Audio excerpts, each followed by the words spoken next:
this hearing. I welcome back Secretary Hegseth, General Caine, and our acting controller, Mr. Jay Hurst. I thank all of them, including their families, for their service. For the dozens of Americans that regularly watch our hearings, my next remarks will be no surprise, but for new viewers, I want to reiterate some context for my remarks. I've said this at almost every hearing. We live in the most dangerous security environment since World War II. Every uniformed officer who has come before this committee has agreed with that statement. First and foremost, we're locked in a competition with Xi Jinping and the Chinese Communist Party.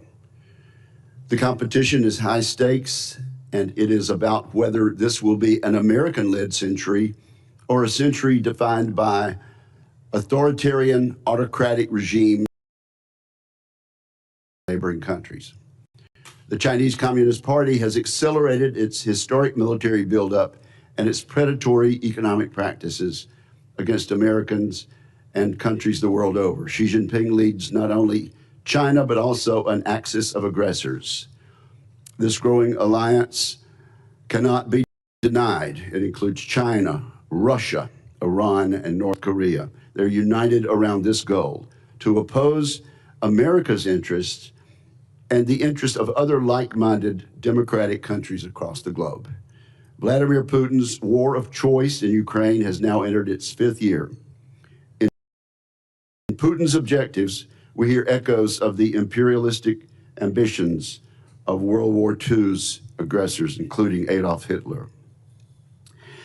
Vladimir Putin has suffered 1.2 million casualties and failed miserably in his military objectives. Along the way, he has transformed Russia's economy into one fueled by war, raising the prospect of an even more aggressive Moscow for the foreseeable future. Most of Iran's leaders are now deceased, but they and those who survived them have consistently sought violence against America, Israel, our Gulf allies, and the Iranian people. We saw this during the October 7th massacre, during their continued support for Hezbollah and Hamas, and in their desire to engage in nuclear blackmail. Iran's ayatollahs have consistently represented a threat to American interest. Kim Jong-un has joined Mr. Putin's war of aggression. He continues a military and nuclear buildup that threatens South Korea, Japan, and the United States. Ties have never been closer among these four dictators, among these four dictatorships. They support each other's aggressive endeavors, they prop each other up financially, and they scheme to undermine America's objectives. We should expect them to continue this behavior. This context plays out across every dimension of national power: the economy, technology, diplomacy, and more. But today we're here to talk about the military dimension of this competition. These regimes have regularly tried to take by force what they cannot secure through the political process. For that reason, we must be ready to deter conflicts and, if necessary, to win them. President Trump has used the U.S. military appropriately and effectively for American interests. He has viewed our adversaries as a united bloc and has taken action in light of that reality.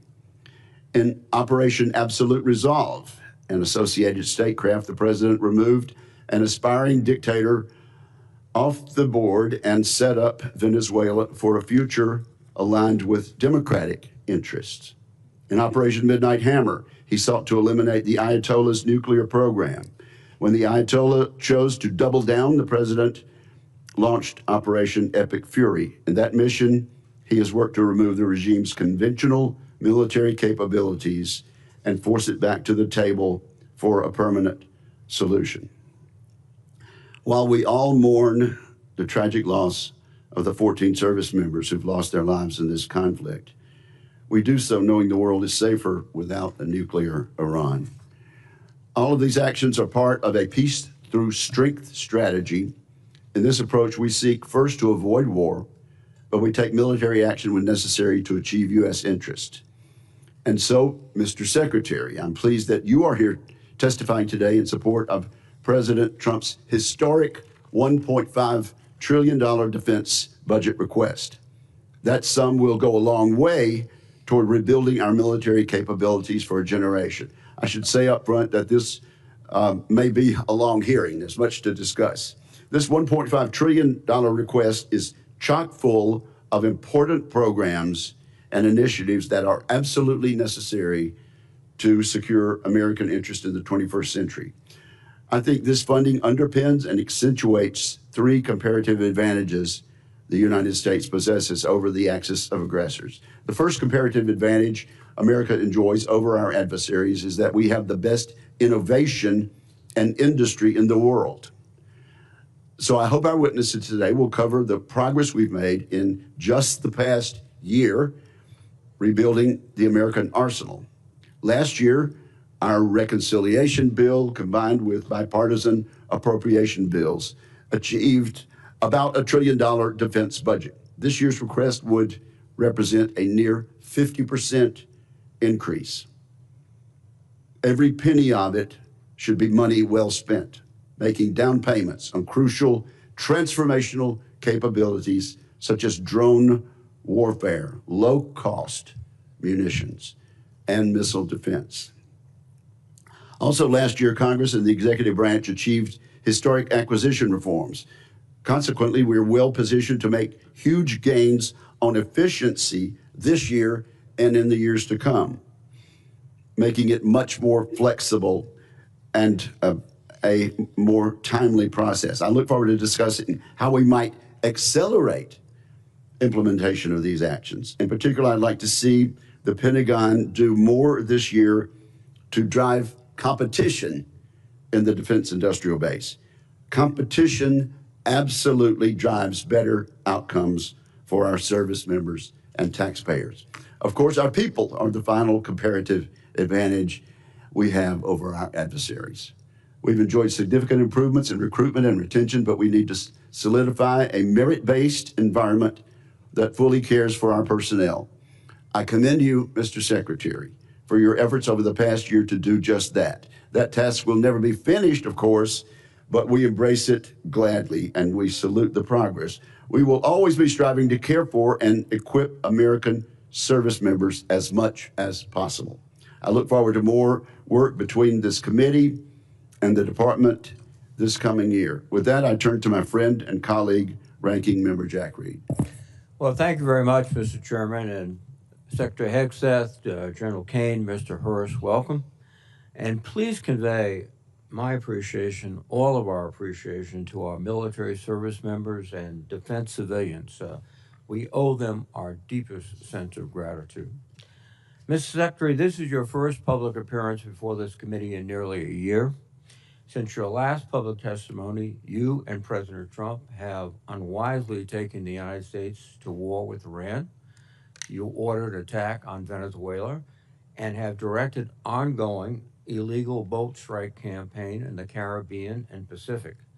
At your direction, our forces have bombed Yemen, Somalia, Iraq, Syria, Nigeria, and Ecuador. In the United States, you have deployed thousands of troops to cities like Washington, Los Angeles, Chicago, and Portland to police American citizens. And you have personally intervened to end the careers of dozens of military leaders without explanation. These actions will have significant and long-term consequences. Now you appear before us to ask for a $1.5 trillion budget, a 45% increase above last year.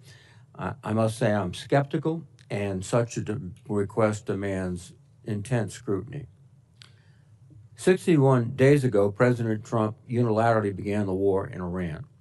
He had no coherent strategy. He refused to make a case to the American people or consult Congress. He failed to present any evidence of an immediate threat, and he ignored the advice of military and intelligence experts who warned him of the consequences. Today, our nation is in a worse strategic position. The Strait of Hormuz was open, now it is closed. 13 service members have tragically lost their lives, and more than 400 have been wounded. We have lost dozens of aircraft, sustained significant damage to our bases in the area, and expended an alarming amount of our missile inventory. Morale and readiness across the force, especially among overdeployed units and vessels like the USS Gerald R. Ford aircraft carrier, have suffered. Gasoline and fertilizer prices throughout the world have surged. American families are bearing the cost of a war they wanted nothing to do with and have gained nothing from. And yet, Secretary Hegseth, you declared victory a month ago. On April 8th, you said, in your words, Operation Epic Fury was a historic and overwhelming victory. By any measure, Epic Fury decimated Iran's military and rendered its combat forces ineffective for years to come. Let me be clear. Tactically, the United States military performance against Iran has been remarkable, and I salute the service members who have executed this mission with skill and bravery. The problem with your statements, Mr. Secretary, is they are dangerously exaggerated. Iran's hardline regime remains in place. It still retains stockpiles of enriched uranium, and its nuclear program remains viable. Iran's military retains enough combat effectiveness to keep the conflict at an impasse. Its missiles and drones remain a far greater threat than you have acknowledged, and the regime has demonstrated it can effectively control the Strait of Hormuz when it chooses. Mr. Secretary, I am concerned that you have been telling the President what he wants to hear instead of what he needs to hear. Bold assurances of success are a disservice to both the Commander-in-Chief and the troops who risk their lives based on them. Our military has performed heroically, but military force without a sound strategy is a path to long-term defeat.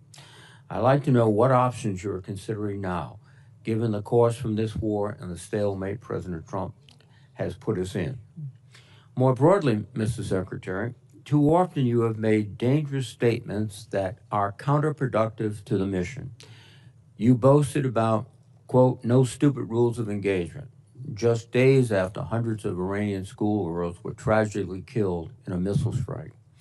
You have made troubling statements about showing no mercy and no quarter to the Iranians, orders that would constitute war crimes. As importantly, while our men and women are fighting and dying overseas, you have focused unduly on your own personal agenda. In the past 2 months alone, you have taken upon yourself to overhaul the chaplain corps, cancel flu vaccine requirements, repeal firearm restrictions on military posts, and bar service members from attending certain universities. Just this week, you brought performer Kid Rock to an Army base to go for a joyride in an Apache helicopter after dismissing an earlier investigation into the pilots who recklessly chose to hover above his home. That runs directly counter to the chain of command and maintaining good order and discipline. Most disturbingly, during your tenure, you have fired dozens of our most senior military leaders and personally intervened to block the promotions of many others. That is a betrayal of the merit-based system that forms the foundation of our military.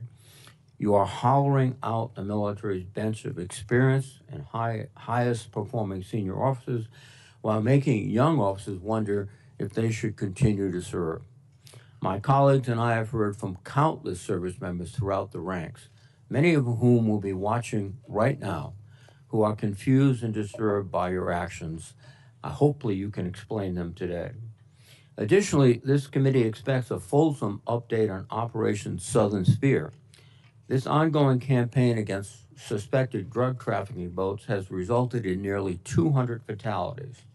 The administration has failed to explain the long-term objectives of this mission or provide any evidence of reduced drug flows into the United States. I would ask for a credible answer to this most fundamental question: what is the operation actually meant to accomplish?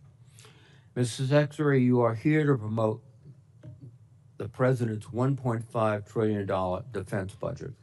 While this budget provides funding for necessary programs, including shipbuilding and drone manufacturing, many other critical programs like barracks repair and aircraft procurement would rely on the passage of a party line reconciliation bill. Further, this budget slashes research and development, provides no funding for Ukraine, and includes no funding for losses incurred from the Iran war. Yesterday, Mr. Hurst testified that Operation Epic Fury has cost $25 billion. If nothing else, that help clarifies that we certainly do not need a supplemental anywhere near $100 billion, much less $200 billion. And in this record-breaking budget, there is no pay adjustments for the civilian workforce, and with inflation, that is a pay cut. After a year of Doge layoffs and a hiring freeze across the department, this is an insult to the 800,000 men and women who support our warfighters every day. I cannot imagine a faster way to erode readiness and distract from our abilities to deter our adversaries. Ultimately, Mr. Secretary, I believe you are causing lasting harm to the military. Like many members of this committee, I had the opportunity and the privilege to serve in the military. And every officer knows they are duty-bound to give their best professional advice, even if it is not what their superiors want to hear. Because when leaders fear to speak honestly, people die, missions fail, wars are lost. The American people's trust in our military took 250 years to build. You are dismantling it in a fraction of that time. And trust, once long, can take generations to rebuild. Mr. Secretary, today I hope you'll take a step forward toward rebuilding the trust that has been lost. Thank you, Mr. Chairman. Mr. Secretary, you are now recognized for your opening statement, sir. Well, Mr. Chairman, Ranking Member Reed, Senators, thank you for the opportunity to testify in support of President Trump's historic, as you said, Mr. Chairman, $1.5 trillion fiscal year 2027 budget for the Department of War. The President's budget request reflects the urgency of the moment, addressing both the deferment of long-standing problems as well as positioning our forces for the current and future fights. I'm honored to appear alongside General Dan Caine, Chairman of the Joint Chiefs of Staff, and Jay Hurst, our Chief Financial Officer and Comptroller. I'd like to start by thanking this committee and Congress for your partnership in securing the investments needed for a stronger, prouder, and more secure military. Your focus on acquisitions, your focus on efficiency are the reflection in our department as well and in this budget. A nation's ability to build, to innovate, and to support the critical needs of its warfighters at speed and at scale is the foundation upon which its deterrence and survival rests. However, upon taking office on January 20th, 2025, President Trump inherited a defense industrial base that had been hollowed out by years of America Last policies, resulting in a diminished capacity to project strength. Under the previous administration, we were offshoring, outsourcing, beset by cost overruns and degraded capabilities. But under the leadership of President Trump, our builder-in-chief, we are reversing this systemic decay and putting our defense industrial base back on a wartime footing. Urgency informs everything we do. We're rebuilding a military that the American people can be proud of, one that instills nothing less than unrelenting fear in our adversaries and inspires historic morale and recruiting in its ranks. We fight to win in every scenario. The $1.5 trillion budget put forward by the president will build upon a previous $1 trillion FY26 top line and will continue to reverse the 4 years of underinvestment and mismanagement of the Biden administration. The $1.5 trillion budget will ensure that the United States continues to maintain the world's most powerful and capable military as we grapple with a complex threat environment across multiple theaters. Not to mention, the budget also includes a historic troop pay increase, 7% for junior enlisted, and the budget eliminates all poor or failing barracks. Quality of life for our troops is front and center in this budget. By supercharging our defense industrial capacity and transforming how the department does business, we are restoring American commercial dominance at a pace unseen in generations, transforming the defense industrial base from the broken, slow-moving systems of the past. We have flipped the Pentagon acquisition process from a bureaucratic model to a business model, decisively moving from an acquisitions environment paralyzed by bureaucratic red tape into an outcomes-driven organization focused on delivering the most for taxpayer dollars. Over the past year, through historic multi-year procurement agreements that this committee supported, we've cut smart business deals that have sent unambiguous demand signals to industry to build more and build faster. The result has been a surge, a revitalization of our great American factories, and a massive reinvestment in the skilled American workers who serve as the industrial muscle behind our warriors. You're a war criminal. You should be arrested. What you're doing is despicable. The American people do not want to go to this war. We don't want to fight a war for any people. This is not the status quo. Further interruptions of our hearing will be treated in like manner. We appreciate the First Amendment rights of Americans to express themselves, but disruption of this hearing will not be tolerated. So, Mr. Secretary, you may continue. I'll briefly provide some concrete high-level metrics of what we've accomplished over just the past few months. These are announced new facilities and investments to support American warfighters. The department has helped stimulate more than 250 private investment deals in 39 states, 180 cities, in 150 companies, worth more than $50 billion. It's resulted in 280 new or expanded facilities, more than 18 million new square feet of American manufacturing, and more than 70,000 new jobs. These $50 billion in investments in new plants, new assembly lines, and new factories are private investments, not taxpayer dollars. By completely transforming our department's business model, American companies are investing in America with their own dollars, a historic demonstration of American manufacturing and defense revitalization, all with their money, not Uncle Sam's. This has never been done before and is long overdue, from a bureaucratic model to a business model. These investments equal great things for America, for American families, and American workers, to ensure that our warfighters have everything they need, all American made. Together with the help of the policy updates and appropriations passed by Congress, President Trump's War Department has begun to turn the lights back on in our manufacturing towns across this country, forging a lethal arsenal of freedom. Every policy we pursue, every budgetary item we request serves to ensure that this department remains laser focused on increasing lethality and survivability from the front lines to the factory floor. This is a historic budget, as you said, Mr. Chairman. This is a fiscally responsible budget, and this is a warfighting budget. Speaking of warfighting, the topic of Iran, I'm sure, will come up often today, which I welcome. I look forward to sharing the incredible success of our military effort achieved in a matter of weeks.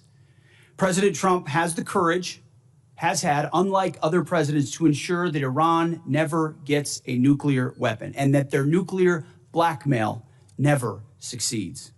We have the best negotiator in the world driving a great deal. Unfortunately, as I said yesterday, and I'll say it again today, the biggest adversary we face at this point are the reckless naysayers and defeatist words of congressional Democrats and some Republicans. Defeatists from the cheap seats who 2 months in seek to undermine the incredible efforts that have been undertaken and the historic nature of taking on a 47-year threat with the courage no other president has had, to great success and great opportunity for preventing Iran from having a nuclear weapon. Despite this, under President Trump, we are restoring the unbreakable might of American manufacturing. We're providing for our warfighters, and we are putting the people and interests of this country first. May Almighty God continue to watch over our troops wherever they are, and may we honor the legacy of those brave Americans that we have lost. This is our sacred mission, and this is what we will continue to execute on. Thank you, Mr. Chairman. Thank you for that statement, Mr. Secretary. General Caine, you're recognized. Thank you, Chairman Wicker, Ranking Member Reed, members of the committee, and your staff, who we never get to say thanks to. Thanks for having me today. I'm honored to be here alongside the Honorable Pete Hegseth and the Honorable Jay Hurst to testify on the President's fiscal 2027 budget. I'm grateful for the opportunity to testify today, and I'm thankful for your continued partnership and support of our warfighters defending the homeland and our interests around the world. It's a privilege to speak with you today about the foundation of America's strength, the 2.8 million members of our joint force. And I am continually inspired by the soldiers, sailors, airmen, Marines, Guardians, Coast Guardsmen, and civilians standing the watch for the nation, supported always by their families. They could have chosen a much easier path, any other path, but they volunteered for a life of purpose and passion and service. And every single day they rise to meet the nation's challenges, from combat operations to critical support roles, with the courage, tenacity, and grit that keeps our nation strong and secure. I would also like to express my deep gratitude for the 39 members of the Joint Force who've passed in operations, combat, and training during my time as the chairman, and specifically highlight the 14 who've passed in Operation Epic Fury. The Secretary and I are deeply grateful for each of them and their families, and their names will never be forgotten.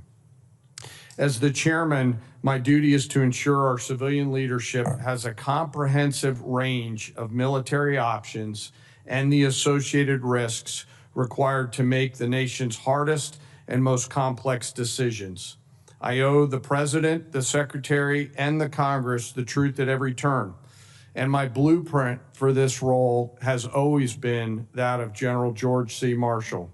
His firm commitment to civilian control and a nonpartisan military remains my constant standard. And I strive to emulate his candor, delivering the facts leaders need to hear, not always what they want to hear. And once a decision is made, executing it with the absolute dedication while keeping the joint force precisely where it should be. That's the demand of our profession. As I sit before you today representing our incredible joint force, I want to emphasize my commitment to this committee and to the Congress. I will always follow General Marshall's steadfast example by providing clear and candid nonpartisan military advice, working together to ensure the military remains squarely focused on one thing: being prepared to deter and, if called upon, fight and win our nation's war. And that is our mission. America's joint force is operational at its core, purpose-built for the realities in a complex world. We're organized, trained, and equipped to execute the most demanding missions across the globe with unrivaled precision. And over the past year, our warfighters have consistently demonstrated exactly what it means to be the most capable and most professional force on earth. Our shared goal is to ensure the joint force sustains the strategic initiative and advantage and ability to project power to respond to the global challenges on our nation's terms. During Operation Rough Rider, Midnight Hammer, Southern Spear, Absolute Resolve, and Epic Fury, the joint force executed globally integrated missions alongside our interagency and international partners. And once our leaders made a decision, our forces demonstrated the unmatched ability to seamlessly synchronize actions and activities from the seabed to cislunar space. We're able to accomplish these complex things that we are asked to do because we draw from a deep reservoir of training, professionalism, and commitment. Our operational tempo is high, but we're designed to sustain it, rebuilding readiness every day, training professionals every day, and sharpening our edge every day. And I am incredibly proud of this joint force team and the leaders at every echelon who command it. As the chairman said, we are living in a complex environment. Today, I look forward to discussing how we can sustain America's military advantage. And I know this committee recognizes the challenges and the urgency in the environment that we face.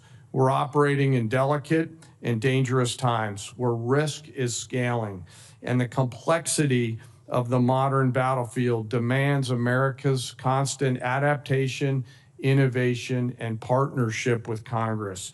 As a joint force, we're up to the challenge. We're built for this environment. However, our continued success is not guaranteed by our past achievements.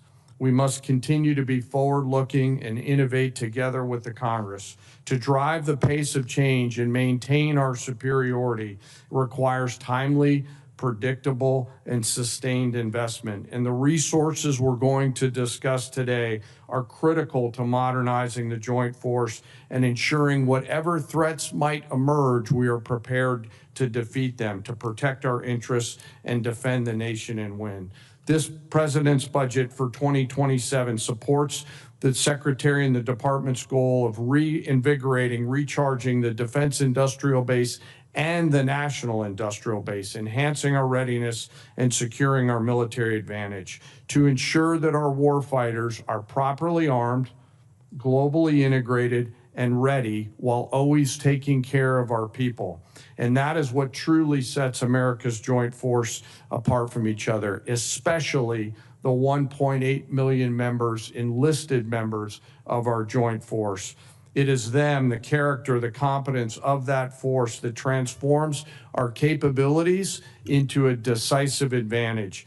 And our enlisted force is represented today by the senior enlisted advisor to the chairman, United States Navy Fleet Master Chief Dave Isom, sitting behind me, a teammate who I greatly appreciate and many of you on this committee know from his time in the Indo-Pacific.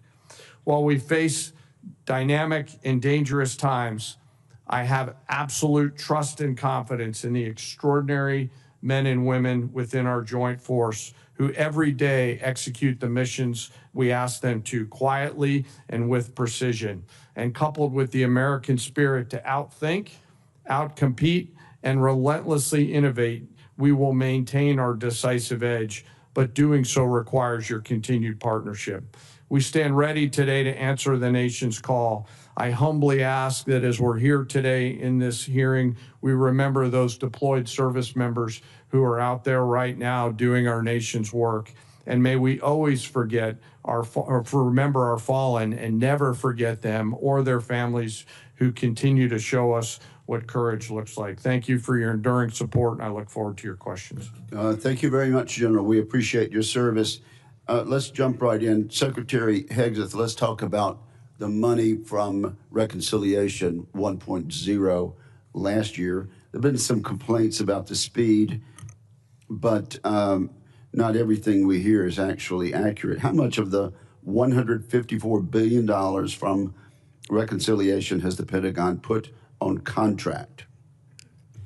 My understanding, Mr. Chairman, first I'd like to say what an important vehicle Reconciliation was for us and how it gave us a chance coming out of FY25 to advance the president's priorities, whether it's drone dominance, Golden Dome for America, shipbuilding, the defense industrial base. It was a critical vehicle for us. The number you're looking for is about, what I'm looking at, about $26 billion right now. But we've got the floodgates about to open and apply to those priorities. Okay, so unfortunately, you're starting a bit late through no fault of your own because the money was not sent timely by the Office of Management and Budget to the department until last month. That's over and done with, but it should be mentioned. Mr. Secretary, where are we on the obligation rates as far as a normal appropriation bill? Are we a little behind, a little ahead, or what? I would say probably a little bit behind as it pertains to Reconciliation, but part of that is, as you know, this is a new funding vehicle for the department. And twofold. One, you got to make sure you do it right and do it in a fiscally responsible way in conjunction with the Congress to ensure that we meet congressional intent. But also that we've been using it to energize our ability to exercise new pathways, to get at problems in different and more dynamic ways that don't get stovepiped or stuck in the bureaucracy. So yes, there's been some delays, but ultimately I think it's all goodness on the other side, given the new nature of this funding vehicle. Right. Yes. Well, and things have been done differently, and we appreciate that. But Mr. Secretary, will you commit to us that you'll keep the committee informed frequently of your efforts to get all this money out the door so our industrial base can start building as you have described in this new flexibility that we provided them? Absolutely. And you mentioned a few things in reconciliation that you think have been game changers. I don't think we've talked enough about some of the game changers.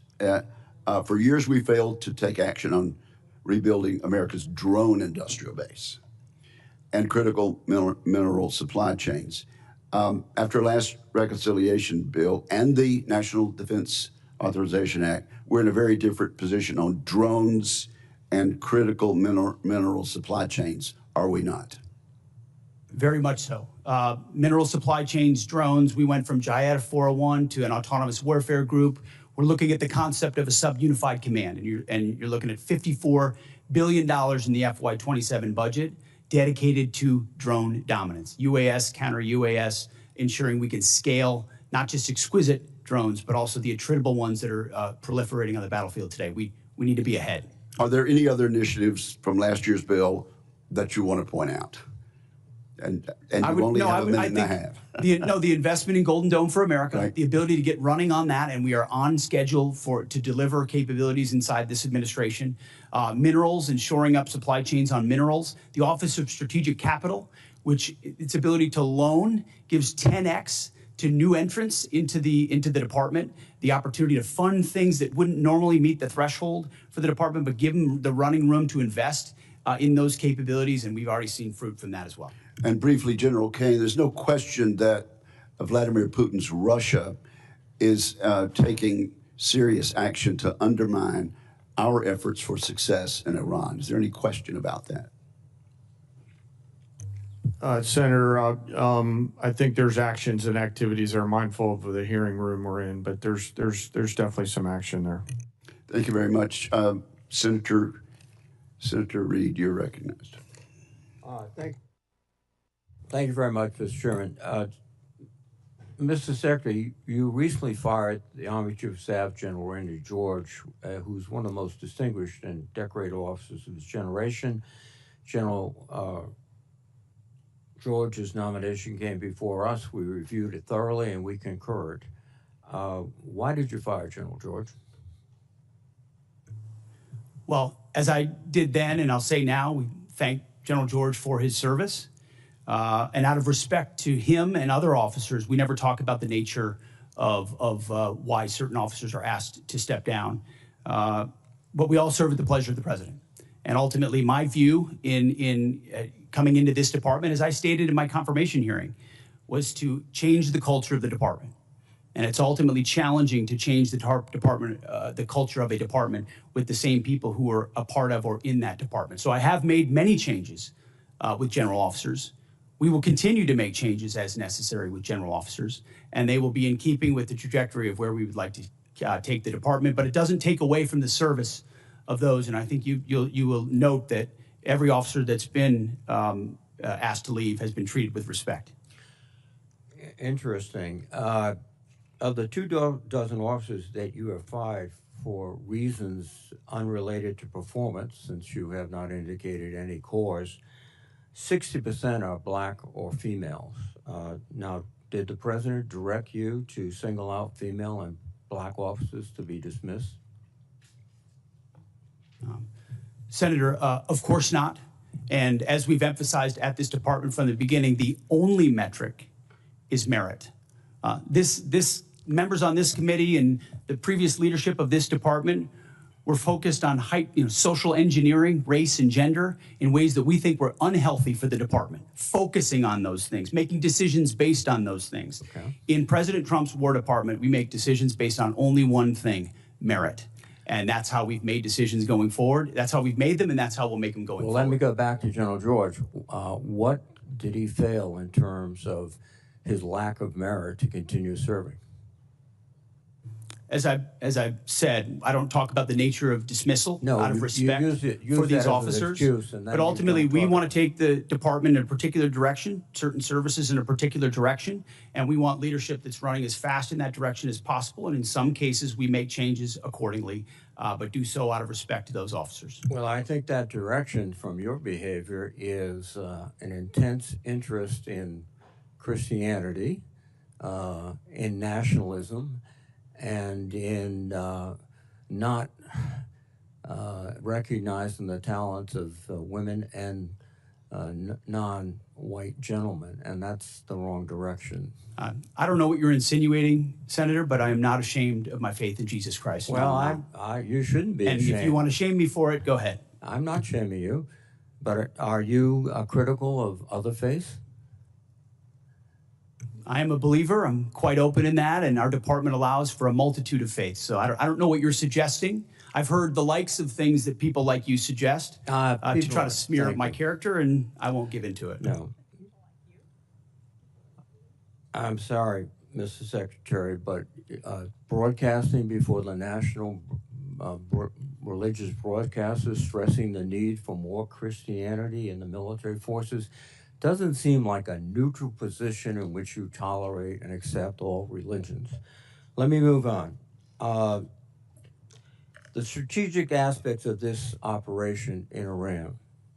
The president declared that we're going to destroy their missiles and raise their missile industry to the ground. And after more than 13,000 strikes, unclassified assessments conclude that Iran retains more than 40% of its drone arsenal and 60% of its ballistic missile launches compared with pre-war levels. That's one of his objectives. The second objective was regime change. To the great proud people of Iran, I say tonight that the hour of your freedom is at hand, and we will take over your government. Well, when we finish, we'll take over government. That has not succeeded. And then one of his other things is the onset of the war, the president said, we will ensure that Iran does not obtain a nuclear weapon. Military operations in Iran have not achieved that goal yet.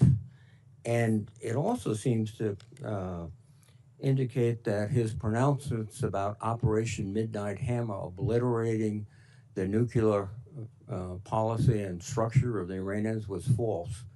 So you have not achieved any of the objectives yet that has the president mentioned. Well, in this setting, I won't talk about the nature of metrics, which are classified, as you know, Senator, but I can say that looking at the objectives we set out to achieve from the beginning, some of which you laid out, our military objectives have been stunningly effective. Take, for example, their defense industrial base. They're completely incapable at scale at any level of reconstituting the capabilities you referred to, which is a devastating result for any country, especially one whose ambitions are as wide as Iran's. So we've put the president in a very strong position to ensure Iran never gets a nuclear weapon. That's the takeaway that's been underneath every single aspect of this. For 47 years, Iran's trying to blackmail its way to a nuclear weapon. They were closer than ever before because of bad deals under previous administration. President Trump was willing to do something about it and not allow their conventional missile shield. That's the North Korea strategy. That's, to be clear, what Iran was pursuing. Hiding their nuclear ambitions, revealing them over time, and then building a conventional shield of missiles so powerful that no country would challenge them for fear of what would happen if they unleashed that arsenal. Weakened after the 12-day war in Midnight Hammer, which did obliterate their sites, President Trump saw an opportunity because their ambitions continued to ensure that umbrella of nuclear blackmail did not allow them to get to a nuclear weapon. And the world is safer because of his bold and historic choice. Mr. Secretary, I think that's rhetorical but not factual. Thank you. Thank you, Senator Reid. Mr. Secretary, Mr. Hurst, General Caine, welcome. Over the last several months, I've worked closely with some of the new direct reporting program managers, and I've been encouraged by how they're approaching the department's most complex acquisition systems. General White's pulled forward the next milestone for the Sentinel program by at least 6 months. General Gutlein has completed the initial blueprint for the Golden Dome architecture and is beginning to build it out. For years, this committee has known that we must improve our ability to defend our homeland against a wider variety of threats. And we finally have a partner with the full backing of the department to lead the charge. Mr. Secretary, what's the advantage of this new type of program management structure? Well, thank you for the question, Senator. It's acquisition authority, technical authority, contracting authority. It's consolidating decision-making in one place under a highly screened, highly capable General White and General Gutlein, who know that terrain extremely well and understand what mistakes have been made in the past in programs of that magnitude, and then are given the authority to cut through the red tape. That's the key. Success or failure lands with them, and they know it. And as a result, they're incentivized to ensure that program, and then given every dollar and authority needed to move it as quickly as possible. So whether it's Sentinel, whether it's F-47, whether it's Golden Dome for America, these critical strategic assets, the direct report construct, along with Deputy Secretary Feinberg, who is a national treasure and is changing the way we do business at this department, is giving us a chance to ensure these critical systems are delivered. Thank you. And General Caine, can you give us your thoughts on why the Golden Dome received why they must receive that requested $17 billion in funding for the fiscal year 27? Well, Senator, it's as you know, it's an essential part of our Homeland Security layered defense, and as General Gutlein begins to do the work that you're asking about, and frankly helping to advance, you know, the insurance around that down payment, charging the defense industrial base with those capital allocations will allow them to get after it much quicker. We appreciate the help. And if there's a delay in that funding? Well, I hopefully there won't be, Senator, because we've got a leader on that account 24/7, 365. But if we do, we'll always, of course, come back and talk to the Congress, but also figure out what has to be true to help that constraint get removed in that production system. And that's really what we're asking these leaders to do, is to be able to get past the theory of constraints. Okay, thank you. Secretary Hegseth, I agree with your statement on nuclear deterrence when you said nothing else matters if we don't get this right, so we will. We need a modernized nuclear triad and NC3 architecture that can credibly deter multiple adversaries instead of an insufficient nuclear force structure based on fundamentally flawed assumptions made 16 years ago. Our presidents must also have a more diverse set of options so that they can effectively manage more complex nuclear escalation dynamics. So, Mr. Secretary, how does this budget request achieve those objectives? Well, thank you for your leadership on this issue for a very long time. First and foremost, it invests in it. $71 billion in our nuclear triad and NC3, understanding that if you get that wrong, you get everything else wrong. Frankly, it's why the Iran effort is so important. Imagine what the situation in the region would look like if Iran also wielded a nuclear weapon, and the limits it would put on our capabilities in those situations. Our adversaries have to deal with that dilemma because of the strength of our nuclear triad. So that $71 billion investment, the DERPMs that have been put over top of it to move those systems left, as you acknowledged, it's just been a priority since we came into the building, and we're funding it accordingly. And Chairman Caine, Secretary Hegseth, whoever would like to answer this, should our nuclear command control and communication systems like the SAOC be given the same level of priority as Congress considers the department's budget request as our triad? I think so, but I defer to the chairman. Yes, ma'am. We got to be able to see to anything. So, yes, ma'am. Thank you. Senator Shaheen, you are recognized. Thank you, Madam Chair. Secretary Hegseth, Congress enacted $400 million to provide security assistance to Ukraine in January. Now, the committee received a notification just yesterday confirming only that the funding would go toward Ukraine. It contained no details about the type of equipment, no delivery timelines, nothing that is typically included in these notifications. And when asked about the delay in funding, the committee was told that Bridge Colby was developing a spend plan, but we've received nothing. So when can we expect the full spend plan for this appropriation? And Madam Chair, can I, if this is not already part of the record for the committee, can I enter it into the record? We acknowledge and are executing on the European capacity building amount of $400 million that you referred to. Undersecretary Colby's done a great job looking at options and worked very closely with our European commander, General Grinkowitz. So his requests of what makes the most sense will inform what ultimately is invested in. Well, this notification says that UCOM coordinated on the spend plan in March, but General Grinkowitz told this committee on April 16th that he had not yet been asked to review any spend plan for this appropriation. So, General Caine, have you received the spend plan for funds in Ukraine, and have you asked the UCOM commander for his concurrence? I do not believe so, but I will find out, Senator, and get back to you by the end of the day. Thank you. And yesterday, Mr. Hurst, you told the House that you needed to seek legal review to appropriate the funds as Congress intended. So can you share with us what the nature of that legal review is? And seems to me the law was pretty clear. I saw it. It was part of the defense appropriations bill that we passed in January. And as you know, violating congressional intent on appropriating funds is a violation of the Impoundment Control Act. So what's the nature of the legal review that you have to get? Thanks for the question, Senator. What we were looking at is if we could use the funds in the same manner as USAI, and we had our counsel look at that. And so they provide us a legal opinion on how the funds could be used to support European capacity building.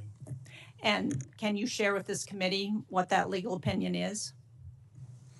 Ma'am, I don't have a copy of that, but we can ask the OGC office if they can supply it to you. Madam Chair, can we ask that that legal opinion is shared with the committee officially? Thank you. Also, I don't know who can answer this, but it says that consistent with the President's priority to shift the financial burden of Ukraine support to European partners, the United States will seek commensurate financial contributions via the Prioritized Ukraine Requirements List, or PEARL, from the European partners for this program. So what's the justification for using PEARL when there's $400 million in appropriated funds?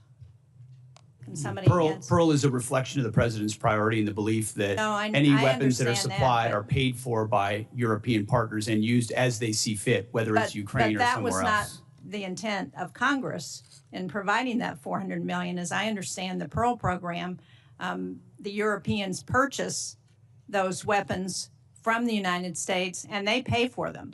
But this appropriation was $400 million that Congress expected to be provided to Ukraine, not paid for by the Europeans, but provided from the United States to support Ukraine.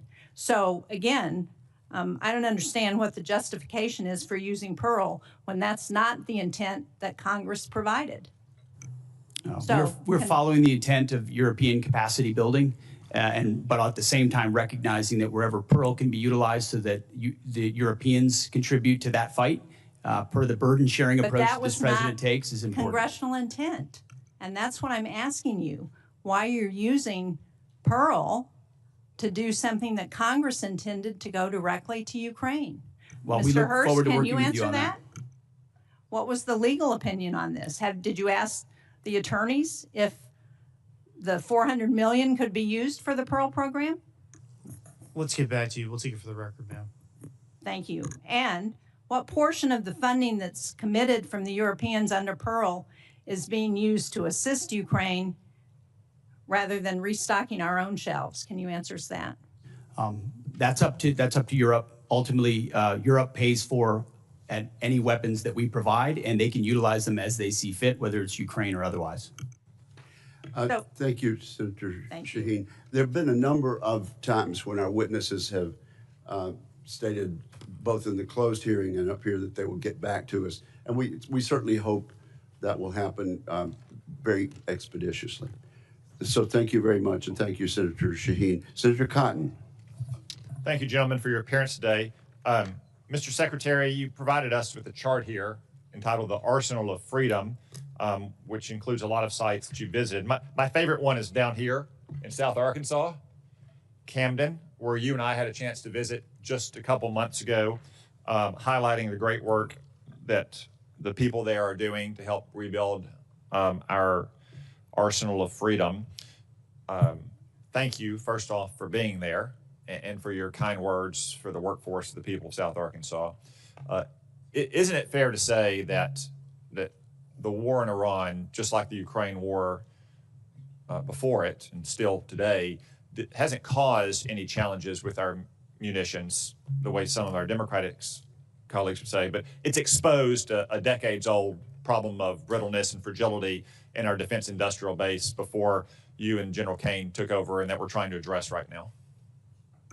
In many ways, that's precisely what we're trying to address. We also have a situation where President Trump rebuilt our military in the first term, and a lot of those munitions and a lot of those capabilities were sent to Ukraine under the previous administration, to the point where when we ask our commanders or when we look at O plans, the answer often is that was sent to Ukraine. So the recognition of those two things has, as the president gave us a charge from day one, to rebuild the arsenal of freedom, to fast forward, not to provide a little bit more of each thing, but 2x, 3x, 4x the number of exquisite munitions that we need. The expenditures that we've seen under this administration, we can account for them, and we ensure that other O plans and elsewhere are well taken care of. So on the munitions front, we're in really good shape, but we need to accelerate, and that's exactly what we're doing. And I think that's an important point you make, is that we're not just trying to fill a hole that was created by epic fury or by support for Ukraine. We're going to fill that and then go much beyond that for our needs in the future. So we're never caught where we were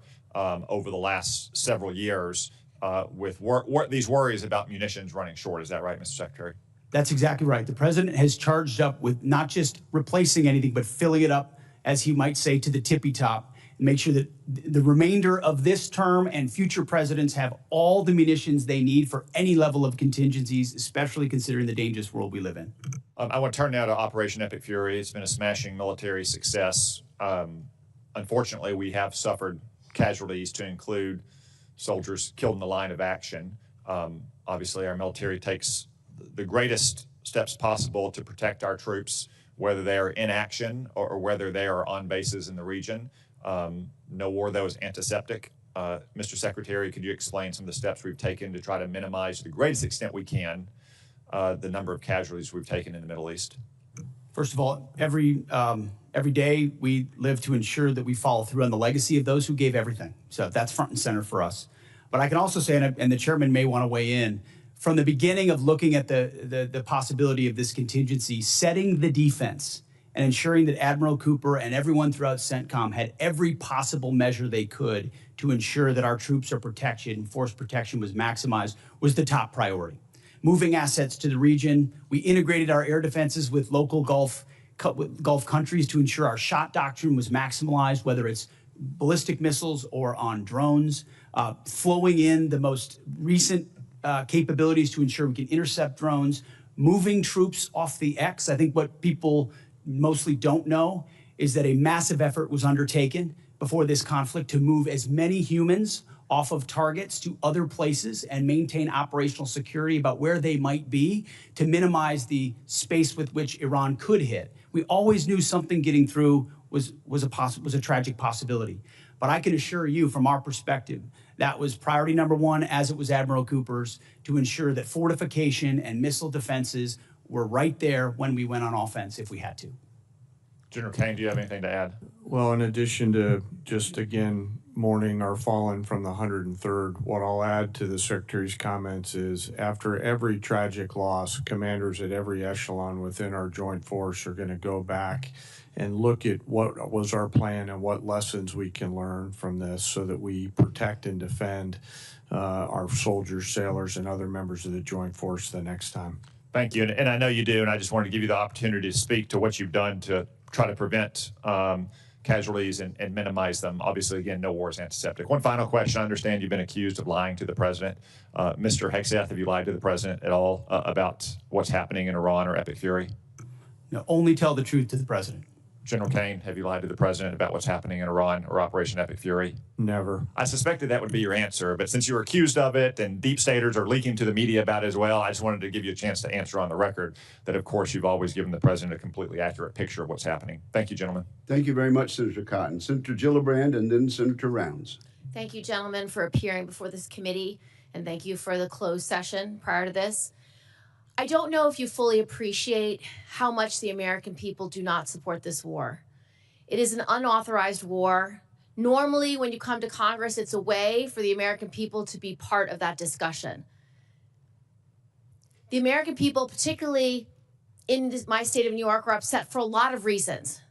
First of all, this war is costing so much money. Over $25 billion already, estimates $1 billion a day, and they're feeling it every single day at the gas pump with higher prices for both fuel, for diesel, for gasoline for their cars. They're also feeling it with higher grocery costs, and they're exhausted. They are truly exhausted. On top of that, they have so many grave concerns about how this war is being prosecuted. They read in the paper that 22 schools have been hit. They read in the paper about a girls' school, hundreds getting killed. We have a debate going on in this country about AI, a serious debate about AI. And I haven't heard yet from you that you will not allow AI to make final targeting determinations, even when nuclear weapons are being used. That's a huge issue that we need to discuss. So I want to start from the top, Secretary Hegseth. Why do you continue to prosecute a war that the American people aren't behind?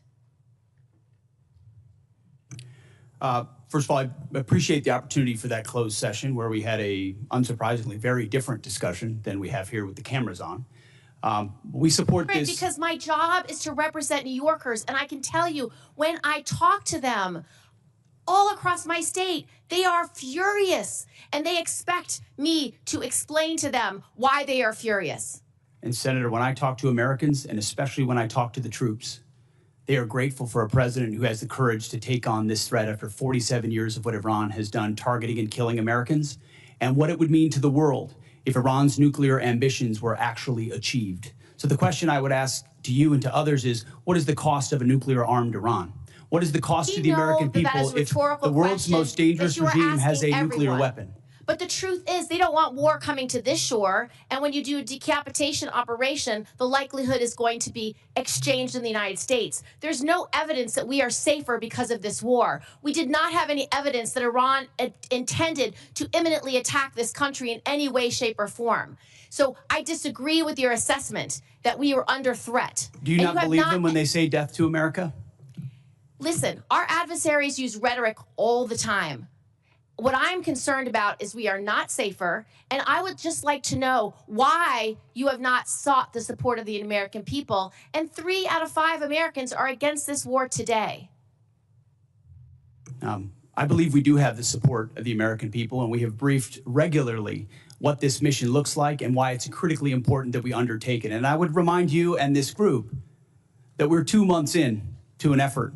And many congressional Democrats, as I pointed out, want to declare defeat 2 months in. Iraq took how many years? Afghanistan took how many years? And they were nebulous missions that people went along with. This is different. This is a defined mission set that we have had great success in pursuing against a determined enemy who seeks nuclear weapons. And I'm proud of the opportunity to remind the American people, because they believe in it as well, that they can't have it. you don't care whether When the American people support and this war. the American people are quite smart. They understand and see through spin. They know that a regime that says death to America, that seeks nuclear weapons and the at ability what to deliver. cost? Did they lie about the range of their missiles? How much Because I more? saw a 4,000 How much kilometer more will you missile ask the get American shot people at to pay for this war? Diego right Garcia. now, do you want it $1 billion a day? Do you want $2 billion a day? You're asking for $200 billion more to fund this war and to make sure we have didn't what ask for $200 billion. I don't know where you got that number from, Senator. I think you got it from the news, which you should be careful what you read in the news. Okay, Mr. Hegseth, here, Secretary Hegseth, here's a few more. Let's talk about how you're prosecuting the war. What is your response to targeting that has resulted in the destruction of schools, hospitals, civilian places? Why did you cut by 90% the division that's supposed to help you not target civilians? And do you know the impact of a strategic failure at a war when you have so many civilian casualties? You may have tactically completed a mission well, but strategically is not meeting your goals because of the harms to civilians. What is the cost of that? Let's leave time for an answer. No military, no country works harder at every echelon to ensure they protect civilian lives than the United States military. And that is a ironclad commitment that we make, no matter what systems And we why use. did you cut the department by 90%? Thank you, Senator Gillibrand. There'll be other rounds of questions. Senator Rounds, you are now recognized. Thank you, Mr. Chairman. First of all, thank you to all of you for your service to our country. I'll allow you to finish the answer a little bit with regard to the senator from New York. Does the United States military ever target a civilian center? Well, thank you, Senator. Unlike our adversaries, unlike radical Islamists, unlike those that target civilians or use civilians as shields, the United States military never targets civilians and puts constructs in place to ensure that the maximum extent possible, we do not harm or hit civilians. Is war a difficult place with a lot of complexities? Absolutely right. But no country does more and no department does more than our department. Do you still have all of the resources necessary to assure that every opportunity to eliminate that as a threat in terms of that happening? Do we still have the resources available in the department to make sure that we do the best we can never to hit a civilian target? Every resource necessary at every echelon is available, legal, intel, and otherwise, to ensure that we minimize at every extent possible civilian casualties. And the suggestion was made that somehow AI might be used without a human in the loop, which is a classic Anthropic talking point, which is half of what we talked about previously. There is a human in the loop on decisions that are made, and the suggestion otherwise is to suggest that somehow AI is running targeting. Thank you. Right now, part of what we're also talking about is not just are we engaged right now in terms of trying to eliminate the threat from Iran in terms of being a nuclear-armed country, but we've also got staring with us as well the fact that we have an ongoing principal threat with regard to a pacing threat with China. The dual-capable B-21 Raider will be a critical part of both our conventional and our nuclear deterrence against China and Russia. As you know, the Air Force's program of record includes plans to procure 100 B-21s, but many national security experts and leaders, including STRATCOM Commander Admiral Corral and INDOPACOM Commander Admiral Paparo, are calling for a greater number of B-21s. Admiral Paparo testified here last week that he would favor buying 200 B-21s.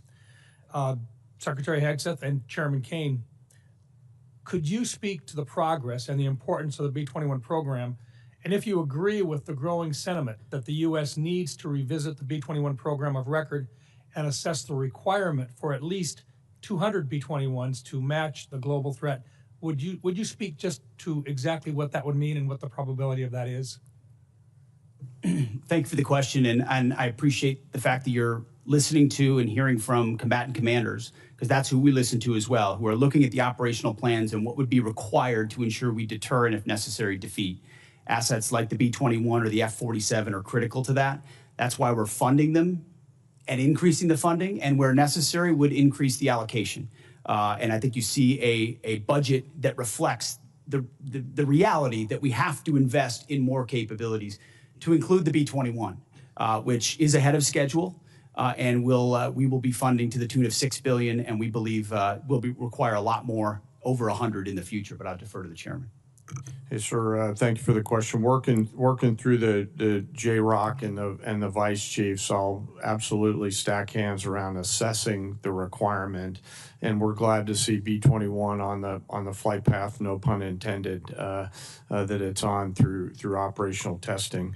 On the specific numbers, the one sort of big picture strategic thing I want to say is we want to make sure, as we think through what does air power of the future look like based on the evolving threat, that we're staying well in front of it. And so that's the only thing we'll look at in the assessment. But I'm on board with assessing the numbers.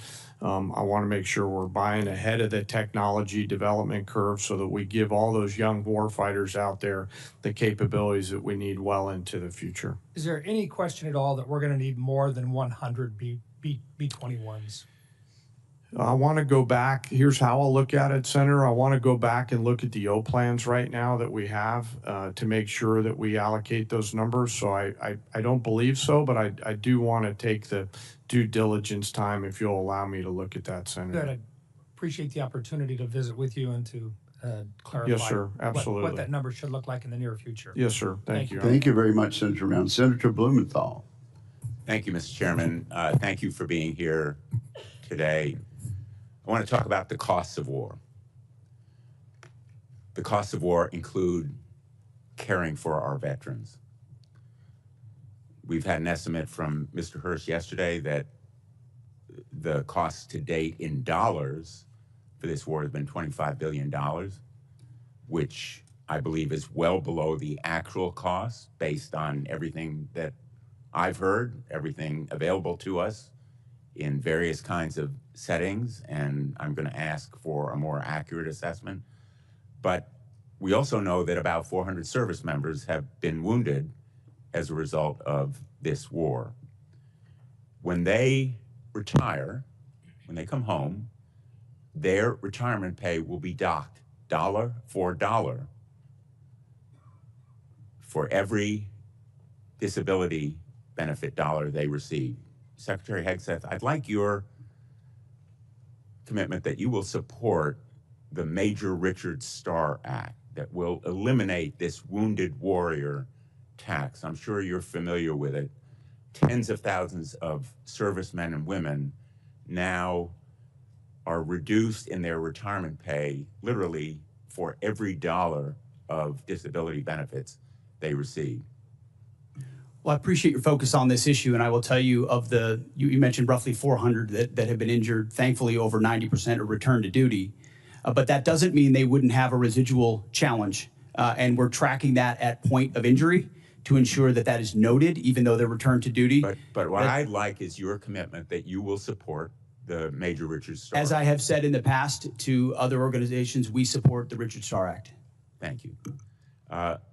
On the issue of cost, Mr. Hurst, does that $25 billion estimate include all of the costs in terms of damage to our bases, the need to replace planes and munitions, and the costs of injuries to our servicemen and women? Senator, so for the MilCon facilities replacement cost, that's probably the hardest thing to estimate right now because we don't know what our future posture is going to be or the future construction of those bases. Well, you owe it to us. You're here to ask for appropriations. Of course. And I would like a more accurate estimate of what has been done that will require replacement and renovation, as well as the other costs.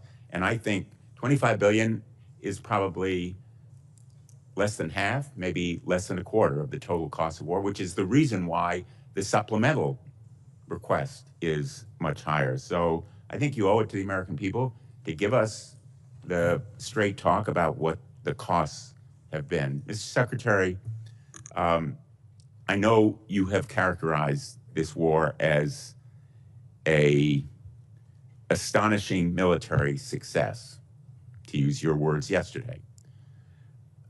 But the American people aren't buying it. And I know you feel the American people are seeing through the abstruse stuff that is thrown at them, but one point is irrefutable, which is America never succeeds in war unless the American people are behind it.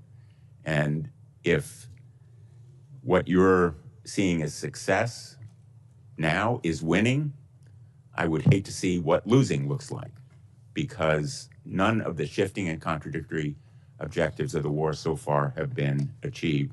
Likewise, let me ask you, yesterday, the president said that Ukraine has been, quote, militarily defeated. I assume you don't agree with that assessment. The negative nature in which you characterize the incredible and historic effort in Iran is part of the reason, Senator, why the American people view it the way they do. It's why I looked out at our press corps at the Pentagon and called them the Pharisees in the press. It's because they look for every problem. Well, I'm asking you about you look for Ukraine. every problem that exists, exists, Ukraine and you has miss. been militarily defeated.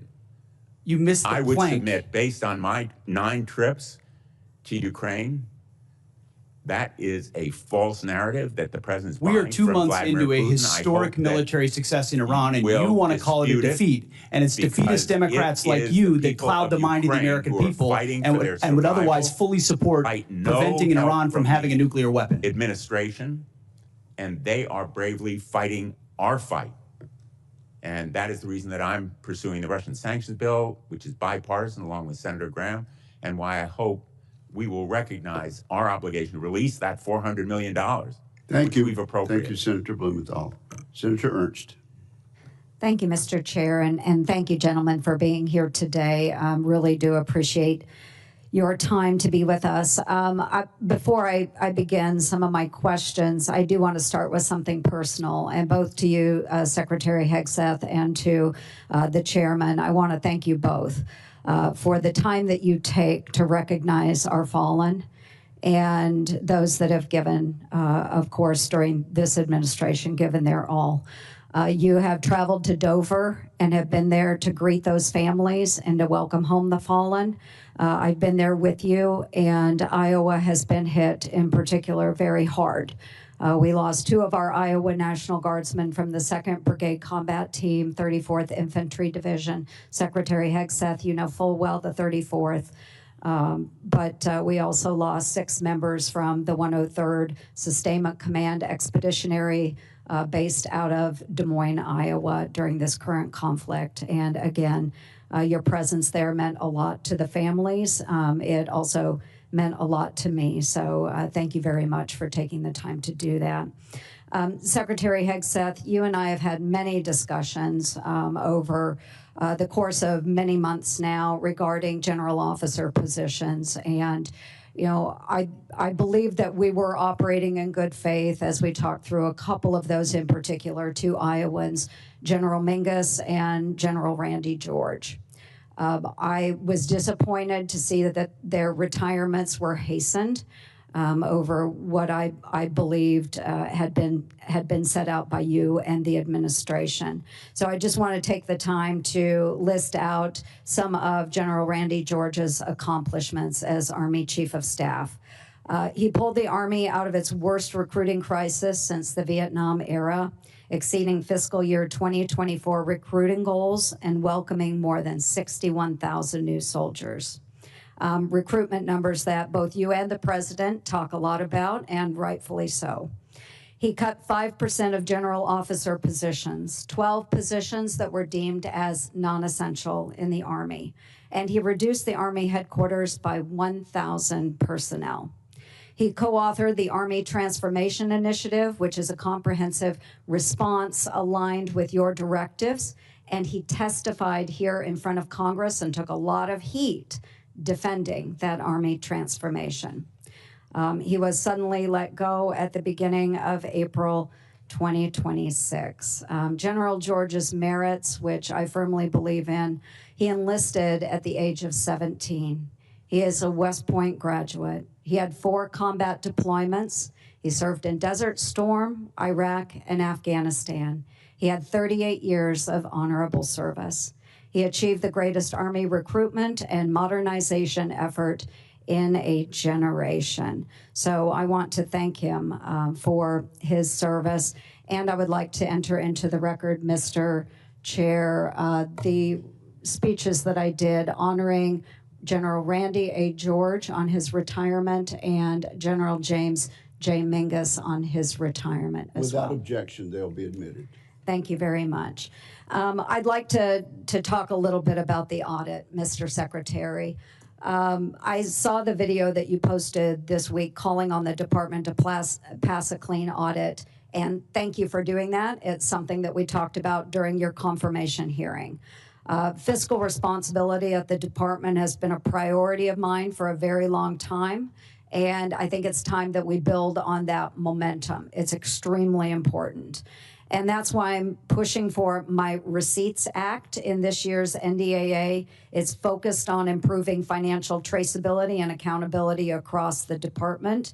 And if you could talk a little bit more about the efforts in making sure that we are being much more accountable to our taxpayers. What is that effort going to entail? When will we see a clean audit?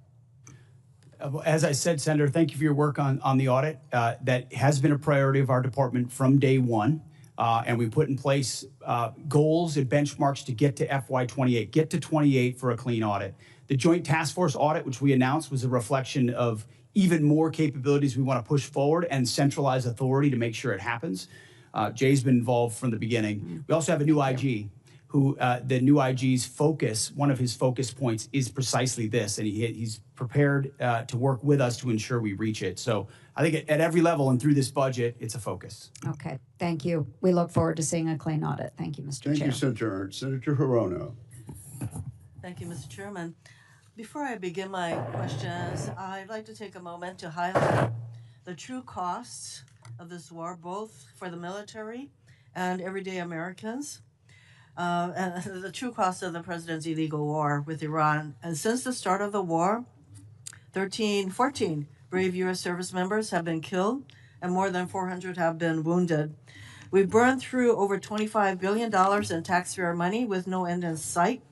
And the fiscal year 27 budget request is a massive 42% increase from last year. Hundreds of critical munitions have been expended and deployments have been extended, directly impacting service members' quality of life, military readiness, and our ability to deter our adversaries. The relationships with our allies, some of our closest allies and partners, have been fractured. And the closure of the Strait of Hormuz, which somehow caught the president by surprise, even though he had to have been warned, is directly contributing to the affordable crisis that Americans are facing. Energy costs are skyrocketing with the price of gas now at its highest level in almost 4 years. Instability has driven interest rates to its highest level since September of last year. The cost of fertilizer is spiking, which will have a direct impact on the cost of food. This illegal war is driving up costs, undermining readiness, and alienating our allies with neither a clear rationale for starting this war nor an exit strategy. And when the president was asked how long he'll let this war continue, he said, "Do not rush me." I have a question for General Caine relating to women serving in combat. And I'd like to hear your best military advice. Does the mere fact of women being in combat armed units lower standards or readiness if they meet the physical standards? Well, ma'am, the standards are set by the civilians. We have examples of women leading well across the joint force. I'll highlight some of our current commanders engaged in the fight in Epic Fury. Specifically, one of our bomb squadrons are led by an extraordinary female leader who's doing great work. And but those standards are set by. I'm sorry, I didn't mean to step on you. I think your answer is that in fact it does not lower standards of readiness. Second question: should every service member, regardless of gender, be permitted to serve in any role, including the combat arms, if they meet the standards established? Yes or no? Is that to me, ma'am? Over Yeah. the last decade, since combat arms have been open to women, have you personally seen any instance where the standard resulted in a degradation in combat effectiveness? Apologies, I didn't hear your first question. The people policies are all set by the civilian No, I'm leaders in asking the you government. personally Could in you this repeat the question again? I'm sorry, ma'am. Over the last decade, since combat arms have been open to women, have you personally seen any instance where the standard resulted in a degradation in combat effectiveness? Again, I'll highlight that the standards are set by our civilian leaders. Women continue to perform well across a range of MOSs and Your jobs and answer AFSCs that are out Our there. experience, no. I do need to get to a question for Secretary Hegseth. Prior to your nomination hearing, you said women shouldn't serve in combat armed units. At your confirmation hearing, you reversed course, and and you basically said as long as the women meet the standards, they should be able to serve. But recently, you ordered a review of the effectiveness of women in combat roles, and I am concerned you are laying the groundwork to reverse the policy allowing women to serve in these units, because right now, current law, if you want to change this policy, current law requires you to submit a report to Congress justifying such a change. So did you order the review to support a potential decision to overturn the policy of having women in combat roles? We are laser focused on standards. The highest male standard for every combat arms position should be the standard. And 10 years into this, we are reviewing it, which is what the American people would expect. Also, there's nothing illegal about a war that defends the American people and prevents Iran from having a nuclear bomb. You didn't answer the question, because the reason that you're asking for this review, I think, has to do with your earlier position that you don't think women should serve in combat roles. So now we have this study, and I'd like to ask you, Senator, will you we'll reveal the study to the public, to the American people? Will you make the study public? Will you make that study? Yes or no? We're doing the study for that very reason, to ensure that real science public. is applied to this question and not social engineering like the previous We administration. appreciate your assurance that that will be made public. Yeah, I think it's really Thank critical you. that this study be made. Thank you, ma'am. Senator Scott. Thank you. Well, first, thank each of you for being here. Secretary Hegseth, you can talk about, you've had the job for a little bit. What are you most proud of, and what are your biggest challenges? Well, I appreciate the question. And what I'm most proud of is the incredible men and women who serve in our nations in uniform, and what they are capable of when they're given a clear mission and unleashed to do it. And I think the best reflection of the success of President Trump and this War Department is the historic recruiting success and the historic morale amongst our ranks. I would encourage every member of this committee, Democrat or Republican, go into the formations, go into the Air Force formations, the Army formations, the Marine Corps formations, and talk to corporals, talk to sergeants, talk to lieutenants, talk to captains, talk to colonels. And what you will find are men and women more inspired to serve in the military than they have been in a generation. And you see that in the young Americans who are rushing to recruiting stations at historic numbers, 30-year highs across the force. We're hitting our recruiting numbers halfway through the year. Why is that? Because the American people look at what we're doing at the War Department by getting back to basics, and they're attracted to that. Same with our retention rates, which are now merit-based. Our best sergeants, our best leaders are staying. That's exactly what we want. So we've made changes to change the environment. The renaming of the department to the War Department is not just a name. In fact, it's restoring it to the original name of the department set by George Washington. But it's an ethos as well. That warrior ethos lives inside the heart of each one of these men and women, and we're unleashing it. I'm proud of the, I mean, you name it, the border, the missions. Yes, those are all incredible demonstrations of that, but it's the people and the urgency of Americans to want to be a part of it that is the best affirmation, Senator. Thank you. So we've talked about the importance of not relying on Chinese drugs for our military. Can you just talk about what you're doing to make sure that we don't continue to rely on China for anything, including our drugs? Oh, drugs. Yeah. Absolutely. We can't be dependent on China on anything that's critical to our supply chain, even if it's the national industrial base and not just the defense industrial base. And you've been a leader on that. This committee's been a leader on that. Onshoring, bringing manufacturing here, bringing critical capabilities here is central to the interagency and the NSC, but also our department. If any critical weapon system is reliant upon something China could change at a moment's notice, then we have a true challenge to our ability to produce for the American people. And so we're finding all of those, changing them, onshoring it, reviving the defense industrial base allows us to ensure we're separated from China on anything that's critical. Thank you. Can you talk about the importance of foreign military sales to our allies and our partners, and what you're doing to make sure that whether it's what you're doing right now in Iran or any potential conflict in Asia, our partners have the best assets to be able to be a great partner? Absolutely. Foreign military sales has been a huge problem for a long time because the department didn't prioritize it and organize to deliver efficiently on it. So we're working with the State Department. We've changed the way we do business internally. The executive order, the America First Arms Strategy, prioritizes what we sell and to whom, a catalog approach. But it took us, this committee would be astonished to know how long it took us just to get our arms around who we're selling to what and by what processes, which means there was no strategy behind ensuring we're sending the proper demand signal to industry and delivering those systems on time and under budget to those countries, which you can imagine is frustrating to partners who are relying on those to be able to step up and burden share.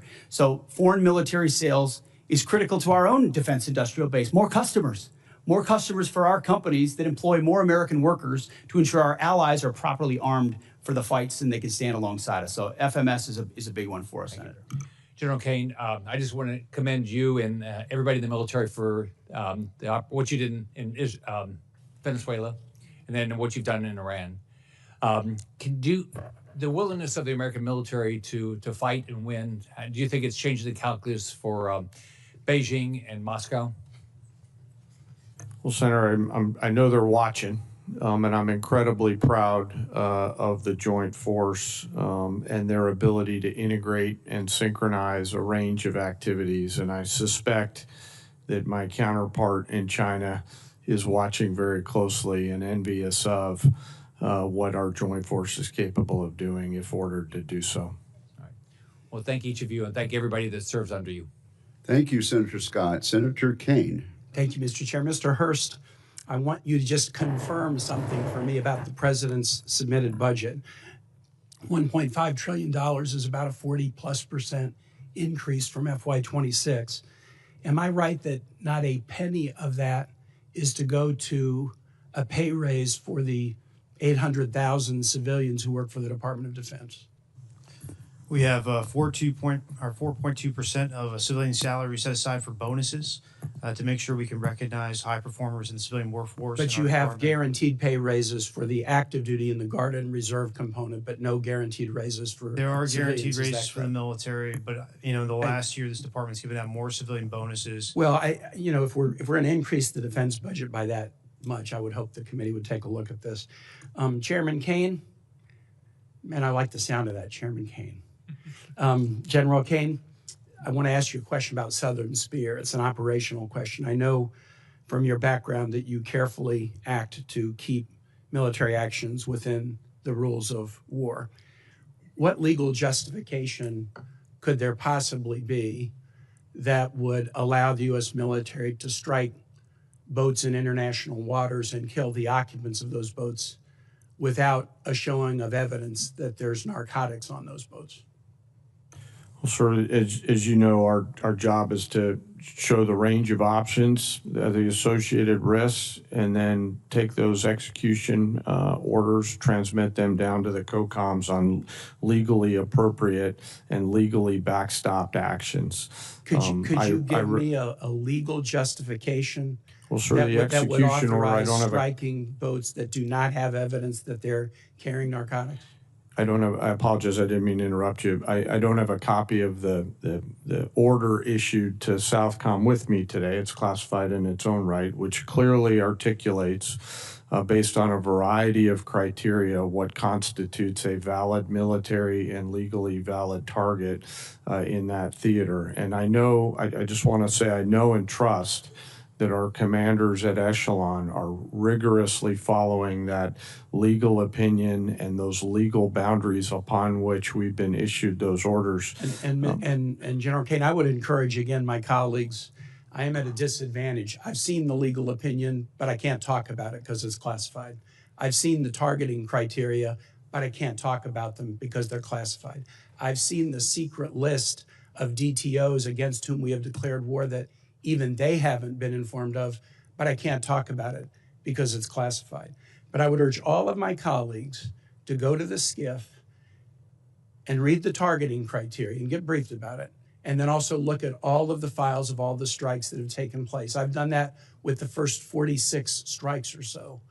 And I think there's a profound mismatch between what is occurring and the underlying assumptions in the legal opinion. And I would just encourage my colleagues to dig into this. To Secretary Hegseth and General Caine, the War Powers Resolution specifies that a war initiated by a president without congressional approval must be concluded within 60 days. It can be extended by an additional 30 days if, quote, the president determines and certifies to Congress in writing that unavoidable military necessity respecting the safety of the U.S. Armed Forces requires the continued use of such armed forces in the course of bringing about a prompt removal of such forces. We're right at the 60-day deadline. Is the president intending to either seek congressional authorization for the war in Iran or send us the legally required certification that he needs an additional 30 days to remove U.S. forces from the war? Just briefly on the previous question, we do know that these are designated terrorist organizations, so we treat them like the Al-Qaeda of our hemisphere, just as a note. But that was not the question I asked. I know there's more to that question. I just think it's important for the public to understand that. There's no willy-nilly targeting of drug boats. We know exactly who these people are affiliated with. I was asking about what's on the boats. On Iran, ultimately, I would defer to the White House and White House counsel on that. However, we are in a ceasefire right now, which our understanding means the 60-day clock pauses or stops in a ceasefire. So they're not in. Yeah. It's our understanding, just so you know. Okay, well, I do not believe the statute would support that. I think the 60 days runs maybe tomorrow, and it's going to pose a really important legal question for the administration. We have serious constitutional concerns, and we don't want to layer those with additional statutory concerns. I yield back, Mr. Chair. Thank you very much. Senator Sullivan. Thank you, Mr. Chairman. Thank you, gentlemen, for your testimony. Mr. Secretary, I mentioned in the classified hearing today, but I do think the $1.5 trillion top line is historic. It meets the needs. And the other thing, as I mentioned in our earlier meeting, the president's done a really good job of getting other allies, NATO and Asian allies, to step up, meet a 5% GDP of defense spending, and in many ways, that's what this is doing as well. So isn't that important as well in terms of our global leadership? What you and the president are providing is that example as well? I think the more we step up, the more the world should look at the American leadership and example and step up as well. And they're going to do that. That helps. We will. It remains to be seen whether some of our allies actually step up to their commitments, but that is the hope. Let me go to an element of that budget that I mentioned in the classified hearing. I always like to put this chart up in different hearings. We have the examples. So we have a lot of our adversaries, the Chinese, the Russians, in my AOR in the Arctic and the North Pacific. These are the numbers just recently: ADIZ incursions, EEZ incursions, by the Russians, by the Chinese. By the way, the green ones are joint Russian-Chinese strategic bomber task forces, joint Russian-Chinese naval task forces. This is America, right? This is a really important part of our national defense. So I was pleased to see that one of the elements in the budget was what's referred to by the Air Force as the JBER fighter town recapitalization. Given how strategically important that Air Force base is. General, can you talk a little bit about that recapitalization? It's for building out what is a very strategic base, but old. A lot of these facilities are from the 1950s. The goal in the Air Force's language was to have a recapitalization to provide a new state-of-the-art fighter facility capable of supporting multiple platforms now and well into the future. $6.9 billion total authorization, $2.2 billion approps for this year. Can you talk about the importance? I was glad to host you at JBER recently. Can you talk about the importance of this Sure. element of the president's budget? Yes, Senator. Thank you for that. And you know, our investment up at JBER is essential to modernizing the nation's ability to project power and capabilities, and really bolsters our effort in not only the Indo-Pacific but also in the high north and the Arctic, which I know is something that's passionate to you. The Arctic is certainly becoming more operationally and strategically valuable, and we need to be thinking proactively around how we're going to set the conditions for us to offer a range of options to the Secretary and the President about power projection across a range of capabilities, and fighters is certainly one of them, and the recap effort that's there. You know, it is our ability to protect that flank is a national imperative and something that we want to keep focused on, and we appreciate the efforts across this committee and the rest of the Congress to help us with that. Thank you. Ms. Secretary, one of the things that I've been talking about and I think is really important now is American energy and us being energy dominant. President put a recent executive order out highlighting the need to accelerate the ability to produce LNG in America. We have a huge LNG project that we're getting close to getting off the ground in Alaska. It would be huge for our military in terms of energy for our military, huge for our allies. And can I get your commitment to work with me and this committee? You mentioned in your testimony the Office of Strategic Capital.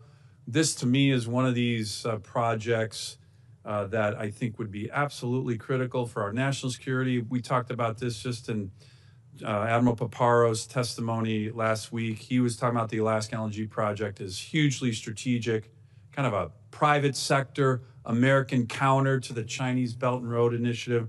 I think it'd be a great opportunity to work with the Office of Strategic Capital. Can I get your commitment, Ms. Secretary, to do that on this project? Yes, very aware of that project, and I think it's the Office of Strategic Capital is a great place to look at partnering. Great, I appreciate that.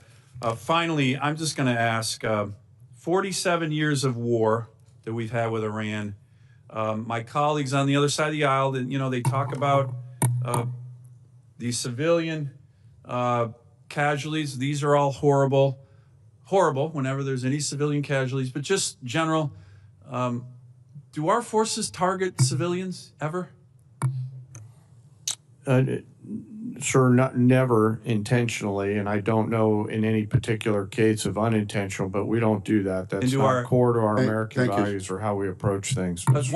Do our adversaries target civilians? Yes, sir. Like the Quds Force?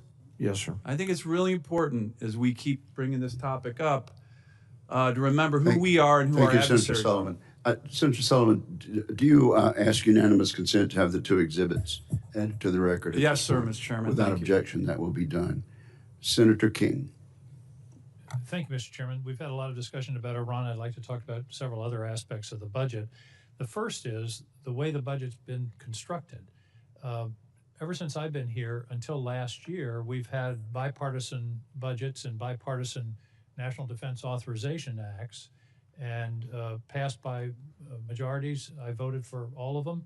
And all of a sudden, in this year, 25% of the budget is essentially out of the process and will be passed presumably through some kind of reconciliation, which is by definition a partisan exercise.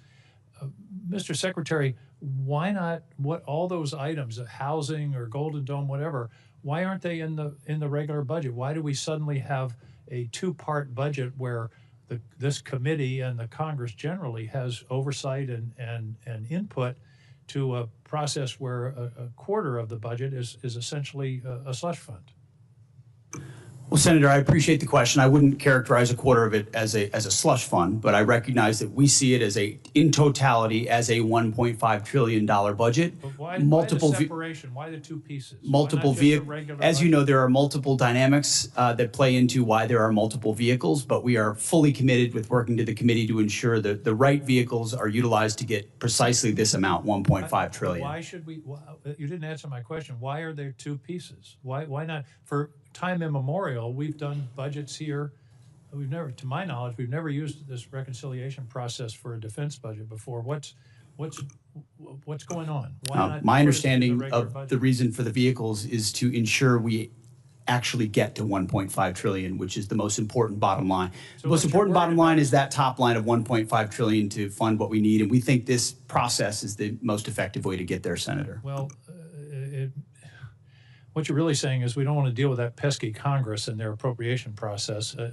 I think this is significant, Mr. Chairman, that we're basically abdicating a quarter of our responsibility in terms of this budget. Let me move on.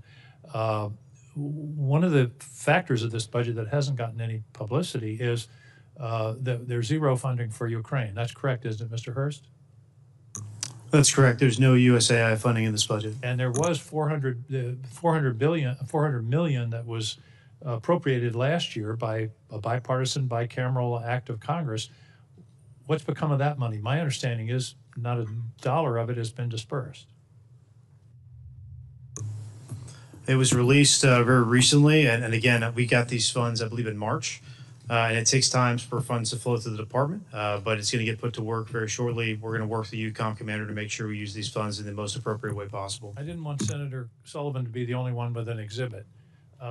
This indicates what's happened to our support for Ukraine over a period of years. The orange bars are U.S. support. The blue bars are Europe. As you see, Europe is 99% in the year 2026. Same thing with humanitarian and other aid to Ukraine. And yet this is, I believe, an existential struggle for the future of democracy, where we had an aggressive country invade a neighboring country without any justification whatsoever. And by the way, that invading country is the major winner so far of the war in Iran. They've gotten, the estimates are $40 to $80 billion of additional revenues from oil and the relief of sanctions as a result of the war in Iran. Secretary Hegseth, why are we abandoning Ukraine? Senator, if you would hold that chart back up, yep. I think that's a beautiful chart. I think that's exactly what we want. We want Europe stepping up and funding and shouldering the burden. They are rich countries worth 20 trillion versus economy of 2 trillion. Europe can step up, Europe can fund it, and they have through our Pearl Initiative and through our European Command. That's exactly what the American people want to see, is other countries stepping up and funding that. If it's that important to Europe, which I understand why it is, and the incursion of Russia and the bravery of the Ukrainians, then European countries should pay for it, and that's exactly what that chart says, and that's the administration policy. So we don't have any interest in what happens in Ukraine. Is that what you're saying? It's only the Europeans? I'm saying the threat is far closer to rich and capable countries in Europe, and they should step up to lead the charge. And that's why that chart is a good thing to see. They have stepped up, but I think the American people should understand that we've stepped back. In fact, stepped back to the point of abandoning. This is a war that never would have happened under President Trump, and he supports ending it through a deal, and he's pursued that. So far, it hasn't happened. I'm out of time. I want to talk about DTOs, who designates, but we'll take that up later. Thank you, Senator King.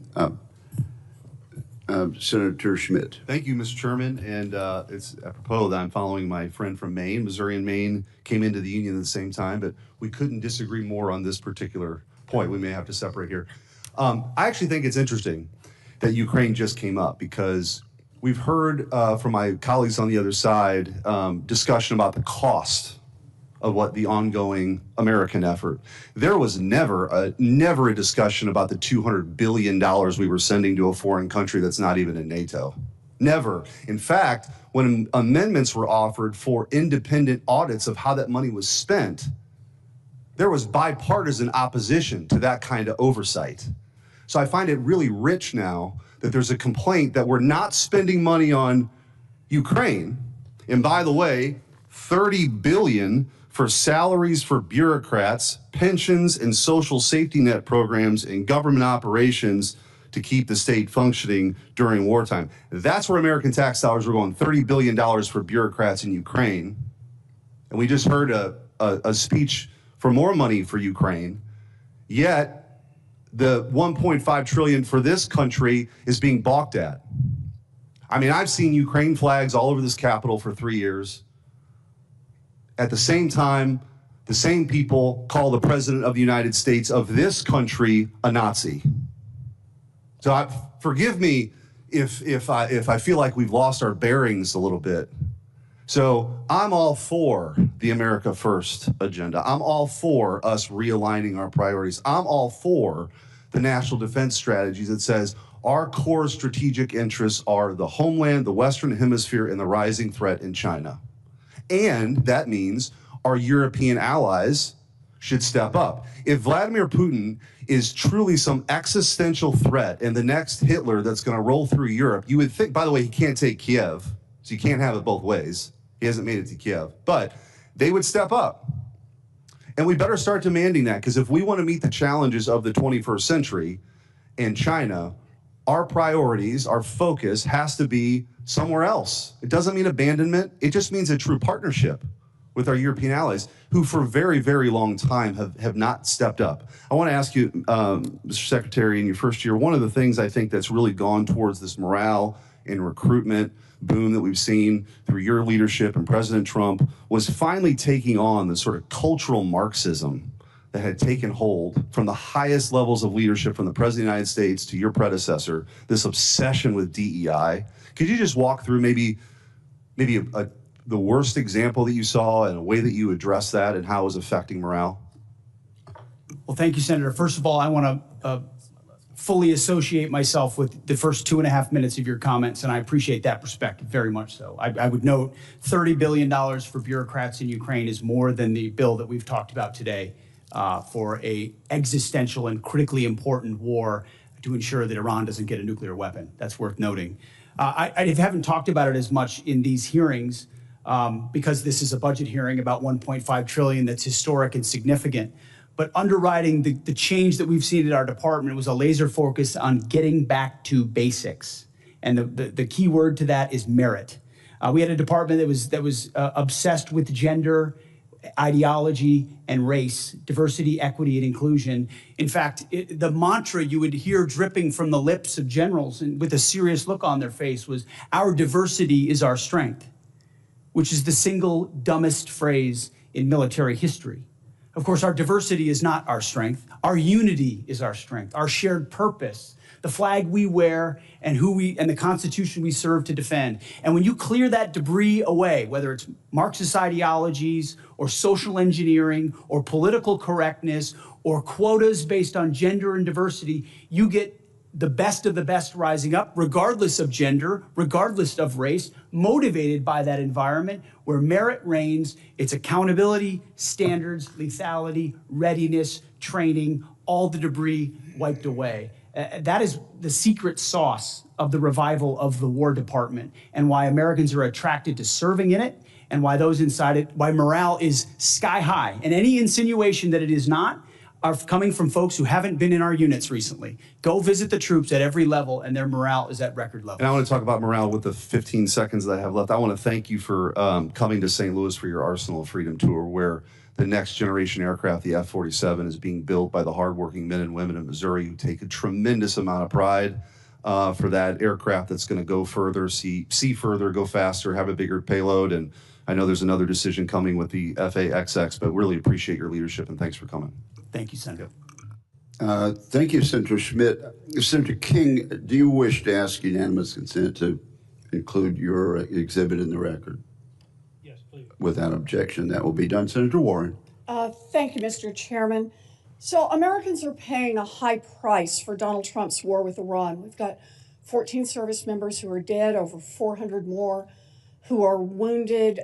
Prices are rising for nearly every American family. But someone is profiting off Trump's war. Insiders who know what's going on and who place bets on that inside information. On March 23rd, just 14 minutes before Trump unexpectedly posted about, quote, very good conversations on ending the war, traders suddenly bet $500 million on the price of oil, which, once Trump made his announcement, immediately dropped. It happened again on April 7th, and then again on April 21st, a surge in oil bets, then a Trump post, and then a huge shift in oil prices in just the space of minutes. It looks like insiders have been making out like bandits using secret information about the war. Now, one U.S. soldier has been charged, but that was for betting on capturing Maduro months ago. Not a single person has been charged in the many, many, many trades over the Middle East war. So, Secretary Hegseth, do you have any explanation for these perfectly timed spikes in trading activity other than insider trading? Senator, all I can tell you is that everything we've done in our department, everything we've done with information, in working with the White House and across the interagency has been completely above board. Well, so what does it mean? Do you have any other explanation other than insider trading? Do you have a story for why just minutes before there's an announcement, there's a surge in trading activity? Senator, I'm more than focused on doing my job and ensuring we execute properly, which thankfully, under this administration, our troops have done incredible things in all these missions. My job in all of those moments is to make sure we're prepared. And that's part of the reason why we've been so successful in these raids, in these efforts, is that this joint force is prepared. You're saying you're not paying any attention to this insider trading. Is that what you're telling me? That you've paid no attention to this? You haven't noticed it? You haven't done anything about it? What I'm saying is we're focused on our mission of executing for the American people, and what happens in markets is not, in betting markets is not something we're involved in. What happens in betting markets doesn't matter to you, even if the information may be coming from insiders in your office?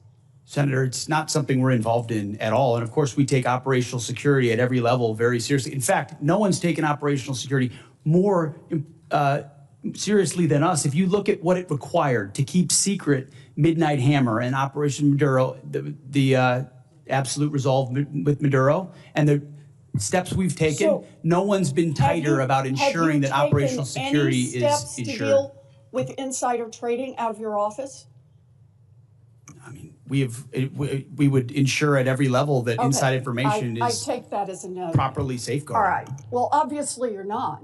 I'm also concerned about recent reporting on your own financial dealings with regard to profiting from the war in Iran. The Financial Times reported that your broker tried to buy hundreds of shares in a BlackRock fund invested in defense companies just before the war began. The law clearly prohibits the Secretary. That entire story is false, has been from the beginning, and was made up out of whole cloth. And anybody that looks at it sees how it was worded from the beginning to make it look like I was involved in something I had nothing to do and never have. So any insinuation that I've ever profited, other than serving this nation, what I give, what you give, what others give, I'm not looking for money. I don't do it for money. I don't do it for profit. I don't do it for stocks. And that's part of the reason why I'm able to be effective in this job, because no one owns me. No one owns this department. No one owns this president. And we can execute for the American people, and we do. The law clearly prohibits the Secretary of Defense from owning stock in the 10 biggest defense contractors. Other senators and I sent you a letter with detailed questions about this, and you have not given us a response. So I'd like to hear you say, did you, through your broker at Morgan Stanley or otherwise, seek to invest in any defense-related funds right before Trump started the Iran war? I'll give it to you as a big, fat negative. Then let me ask you a second question. Is your broker getting your personal sign-off on any investment in individual stocks? Bigger, fatter, negative. He's not getting your sign-off before he makes investments in defense stocks?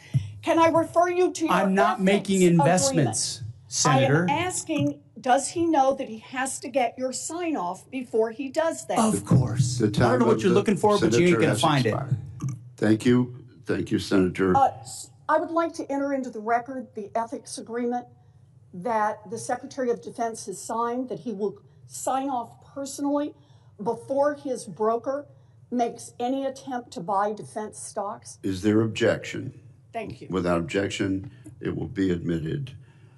Senator Banks. Thank you, Mr. Chairman. Secretary Hegseth, you're doing a great job. I've been in Washington for 10 years, several secretaries of defense, now Secretary of War. You're the best that we've had since I've been in Washington. What you've done to restore readiness, restore military recruitment, get the Pentagon focused on warfighting is second to none. And I appreciate what you and President Trump and General Caine are doing very much. In fact, General Caine, according to the Department's 2025 China Military Power Report, quote, China believes the next revolution in military affairs will occur when militaries transition to intelligentized warfare and fully integrate artificial intelligence, big data, advanced computing, and other technologies into the joint force, end quote. Can you describe, General, in greater detail how the PLA is using AI to enhance its military capabilities? You bet, Senator. They are attempting to integrate AI across the range of their warfighting functions, which extends to command and control, information advantage, intelligence, certainly kinetic and non-kinetic capabilities, and to a certain extent, sustainment. I'll note that so are we. And in many cases, we are out in front of them. I want to commend our chief digital and artificial intelligence officers inside the joint force at the COCOMs with the services, who are also leaning very far in as we march towards a digitized joint force that allows us to see and command and control a force better. The China Military Power Report also goes on to note that the Chinese AI sector remains, quote, constrained by its limited access to high-performance AI chips. General Caine, how big of an advantage is it for the American warfighter that America's arsenal of compute is bigger than China's? Sure, it's critical to us, and while I acknowledge there's all kinds of chip issues in this, it is important to us to continue to scale at that. And I'll highlight a lot of the work going on up at Fort Meade that the committee's helped to advance in the cyber capabilities. So we appreciate the help with that. If that advantage were eroded and China were able to develop more advanced AI capabilities as a result, what are some of the potential consequences for American warfighters? Well, sir, it could certainly put us at risk, and that's why we're leaning in so hard. There's always a balance between commerce and protection. I acknowledge those are policy matters, I think, is what you're starting to get towards. But on a pure military-only standpoint, we would see some defense in depth eroded from that. Secretary Hegseth, do you agree that enhanced Chinese AI capabilities could put American service members at risk? Senator, we absolutely have to stay ahead. The advantage that AI provides applied to any number of capabilities, whether it's domain awareness, targeting cycles, you name it, AI and leveraging it, and that's why we've made it the forefront. I mean, it's AI first with everything that we do, integrating it at every potential echelon to ensure we can respond faster. If we're better at that than any adversary is, it's going to give us an advantage, and we have to maintain that. I agree. Do you agree that we should do everything in our power to ensure that American service members go into battle with an overwhelming and fear-inducing technological advantage, particularly with AI? Always. Overwhelming is the goal in every scenario. Earlier this year, the Pentagon issued updated guidelines that prohibit department funds from supporting grants and contracts involving fundamental research collaboration with blacklisted Chinese entities. How important are those restrictions to safeguarding our technological leadership? Have to have them, especially when you look at the power of models and all of those things. If you have connections to entities that could have connections to your adversary, and you can have degradation of your advantage. Again, this is where I appreciate your leadership, Mr. Secretary, which has been second to none. And I know that you will work with Congress to help codify those restrictions and encourage taxpayer dollars to never advance the capabilities of our enemies and our adversaries. I appreciate both of your leadership. We've come a long way in a couple of years from, I mean, the night and day difference between the last administration and this administration is apparent to every Hoosier that I talk to. So I appreciate your leadership. I yield back. Thank you very much, Senator Banks. Senator Peters. Thank you, Mr. Chairman, Ranking Member. Gentlemen, welcome to the committee. I appreciate this discussion. I'll just start off. The number one question I get when I'm back home from people is basically very simply, when will this war end? We know the costs are that the American people are paying, both in higher fuel costs, our farmers are paying because of fertilizer cost. We know that the whole world economy is paying a great deal for this war. And basically, as I think that through, and this is what I want to talk to you about, is that we all know that it's a whole lot easier to go to war than it is to get out of war. That's always the tough question. And we've got to figure that out. And there are some folks who've written quite a bit about this. One text on war by Karl von Clausewitz. Mr. Secretary, I'm sure you're familiar with the book. I know all of the men and women in uniform are. It's the most widely read, most influential military strategy book in Western history, which is pretty broad.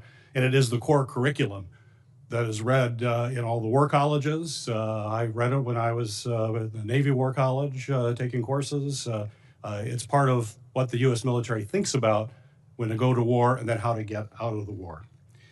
And one of those core principles it starts with is basically war is the continuation of politics by other means. That everybody knows that quote who's worn the uniform, and others too. And basically it means there's two things about that. It's politics to get in the war, and it's politics to get out of the war. And in between, we rely on the men and women in the military to carry out those policies. So I want to be clear, and I think I speak for all of my colleagues, is that we know the military plays an important part. They need to do the job. And nobody questions the amazing work that our men and women in the U.S. military have done and continue to do. They've performed absolutely brilliantly, and we applaud all that they have done. However, what we do question is the politics part. It's a continuation of politics. So it's our political leaders that get us into war and our political leaders who have to get us out of that war, which falls on you, Mr. Secretary Hegseth, and others in the administration, including the President as Commander-in-Chief. So, Secretary, are you familiar with the concept in that book of center of gravity? Sure. So center of gravity is basically, as you know, it's basically the hub of all the power and movement. Everything depends on it. And Clausewitz will say, if you don't take out the center of gravity, it's very difficult to win the war. You can have tactical successes, you can have military successes, but if you're not focused on that, you're not going to be able to win. Basically, he talks about military strikes are tactical, and tactical success doesn't necessarily create the political conditions necessary to get the parties to the table to negotiate and get it done. So we've got to focus on that. So my question for you, Mr. Secretary, what is the center of gravity for Iran? Well, the center of gravity, as the president has seen it and as I see it, and he's talked about for 30 years, is their pursuit of a nuclear weapon and what they could do with that in pursuit as an extension of the radical ideology they have professed since the beginning of their revolution. So the prophetic ideology they profess alongside the most dangerous weapon in the world would be the center of gravity of the rationality of this undertaking, which I appreciate it. I'll ask you to elaborate more. I appreciate it. General Caine, you know more about Clausewitz and strategy than I will ever know, including all the folks behind you. What would you consider the center of gravity as defined by Clausewitz in this type of war? Well, sir, you're not going to love this answer, but I hope you'll respect it. War is politics by any other means. Right. And the political side of that necessitates that our political leaders determine what is the center of gravity associated with that. From a military-only perspective, there's a variety of things academically that we could look at for center of gravities, from leadership to will to capabilities to intent. But I'll defer to our political leaders to determine that's what fine. that is. That's fair. I don't like it. You're right. But I know, and sir. I know you know the answer to that, and you're just not telling me. Well, I get why you're doing that. my inner but I would marshal. say, other observers say that basically it's not the leader. Usually, if you take out a leader, that doesn't necessarily make the changes. That in Iran's case, it's probably the Islamic Revolutionary Guard. That's the center of gravity. They're the ones that control the country, and they're very diverse to do that. The Americans' center of gravity is probably our economy and our ability to maintain public opinion support. We already know the public isn't there. We know the impact to our economy. And central to that is the leverage. And I'm running out of time here, but the central of leverage is the Strait of Hormuz. That is bottom line. We have to open that up. We have to take that away from Iran. The fact that we haven't done that yet, and we're 60 days in, we're just now bringing minesweepers from the Pacific in there. We have some unmanned opportunities, but we've got to have the capacity to do that. It was clear, even if there was a plan to keep the straits open, it was not going to be implemented because the assets were not positioned in a place to actually open the straits. If they were, it would have been, we would have seen those happening right now. We're not. So we're missing the point here. The center of gravity is going to be bringing down the government of Iran in a way that they will want to have a peace treaty so we can protect our country from having nuclear weapons pointed our way. But the center of gravity is going to be, in a lot of ways, is going to be focused on what happens on the straits. And Mr. Secretary, we've got to see action a whole lot sooner in the straits. The world community needs it. We're not going to bring this war to an end until we seize control of the straits in a way which that in opens part them is back why up. we have a blockade that has been impenetrable for the Iranians because they don't have a conventional navy to contest it, which means we control the straits. The time of Senator Peters has expired. Let me observe that I very much appreciate the senator from Michigan suggesting ways in which our effort in Iran could be more successful. I do appreciate that. And let me also observe, Senator Caine, that civilian control goes back well beyond Marshall. It goes back to George Washington, who was wise enough to resign his commission to the elected membership of the government at that time. Senator Sheehy, you are recognized. I think it's important to note that the objective is not to get out of the war. The objective is to win the war, not to get out of it. And I think we've allowed the narrative to shift so off target here. President Trump did not start this war. We did not start this war. These radical, barbarian, savage clerics who have started killing Americans 47 years ago in a unilateral campaign of terror, murder, treason, kidnapping, torture, have been murdering our countrymen all over this world almost every single year, hijacking airplanes, hijacking cruise liners, taking our embassies, blowing up our embassies, blowing up our barracks, blowing up our ships, capturing our soldiers and murdering them in brutal ways. They started this war. And it would be a lot easier to beat them if we didn't have administrations shoveling hundreds of billions of dollars into their pockets while they're actively fighting our own people. While our own uniformed service members have been fighting this murderous regime, and we have presidents quite literally shipping pallets of cash to pay these terrorists off. It's been a disgrace. It's been an embarrassment to this country for far too long. But back to the point. General Caine, I have a specific question for you. I think in this day and age, we all know that basically every single operation that we partake in, whether it's stealth bombers, whether it's a blockade, our special operations forces are a fundamental shaping and priority component to all those. Would you agree? Yes, Senator, I would. And I think for the last about 15 years, the special operations community budget has been largely flat, even adjusted for inflation. And yet continuously we call on those warriors to deliver the impossible. And they pretty much do. We were reminded just a few weeks ago, even after the amazing Maduro raid, when we had to rescue one of our F-15 crewmen, yet again our community came up and did something that probably most people thought wasn't possible. And they did an amazing job. But we cannot continue to call on a tiny fraction of our military to carry such a heavy load and to have such an op-tempo without the appropriate resources. So I'd like to hear your thoughts on how we can not just increase the budget, but make sure we're shaping their budget in a way that ensures that those warriors are getting the direct support for training and sustainment, but also the platforms that they need, from mini submarines to unmanned aircraft, to manned aircraft, and the platforms that are very unique for their mission are furnished and deployed rapidly. So I'd like to talk about the percentage increase of SOCOM's budget, how we affect that, and how fast we can do it. Well, sir, I'll just highlight my gratitude and appreciation for the entirety of the SOCOM Joint Force at Echelon and the work that they do. You know, I'll leave the budget numbers and the increased percentages to my civilian leadership, but echo to your point, the exponential return on whatever investment they give. These are incredible entrepreneurial leaders at every echelon who do great things as the lights dim, as I say that. So hopefully they'll see that as a nod towards them. But I'll defer on the budget allocation numbers to the comptroller, sir. First of all, I want to second completely your opening remarks, and that's certainly our view as well. On the SOCOM budget, I'm gonna say I think we need to increase what's in this budget, and I've heard from multiple people about that. In fact, that if there is a supplemental, I actually just wrote a note to Jay about it. I think SOCOM, given the op tempo, given their direct participation in so many of these historic aspects, SOCOM should be part of that supplemental as well. Makes complete sense. Who's been shouldering a huge part of the burden? Special Operations Command. So whether it's a supplemental or this budget, I fully agree, and I think we need to invest more.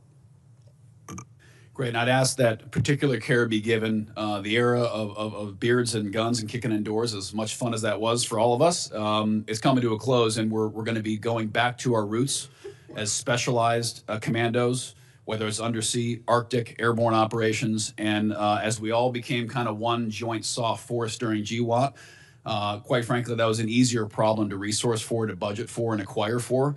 It's going to be a lot harder now when our operators go back to their service corners and needs platform-specific technologies and training. Submersibles, aircraft take years to acquire, years to specify. It's not just buying more ARs and body armor and ammo and sending them downrange. So I think we have to think about the SOCOM budget a little differently than we have for the last 25 years and make sure we're programming in a way that it's sustained and is protected. Thank you.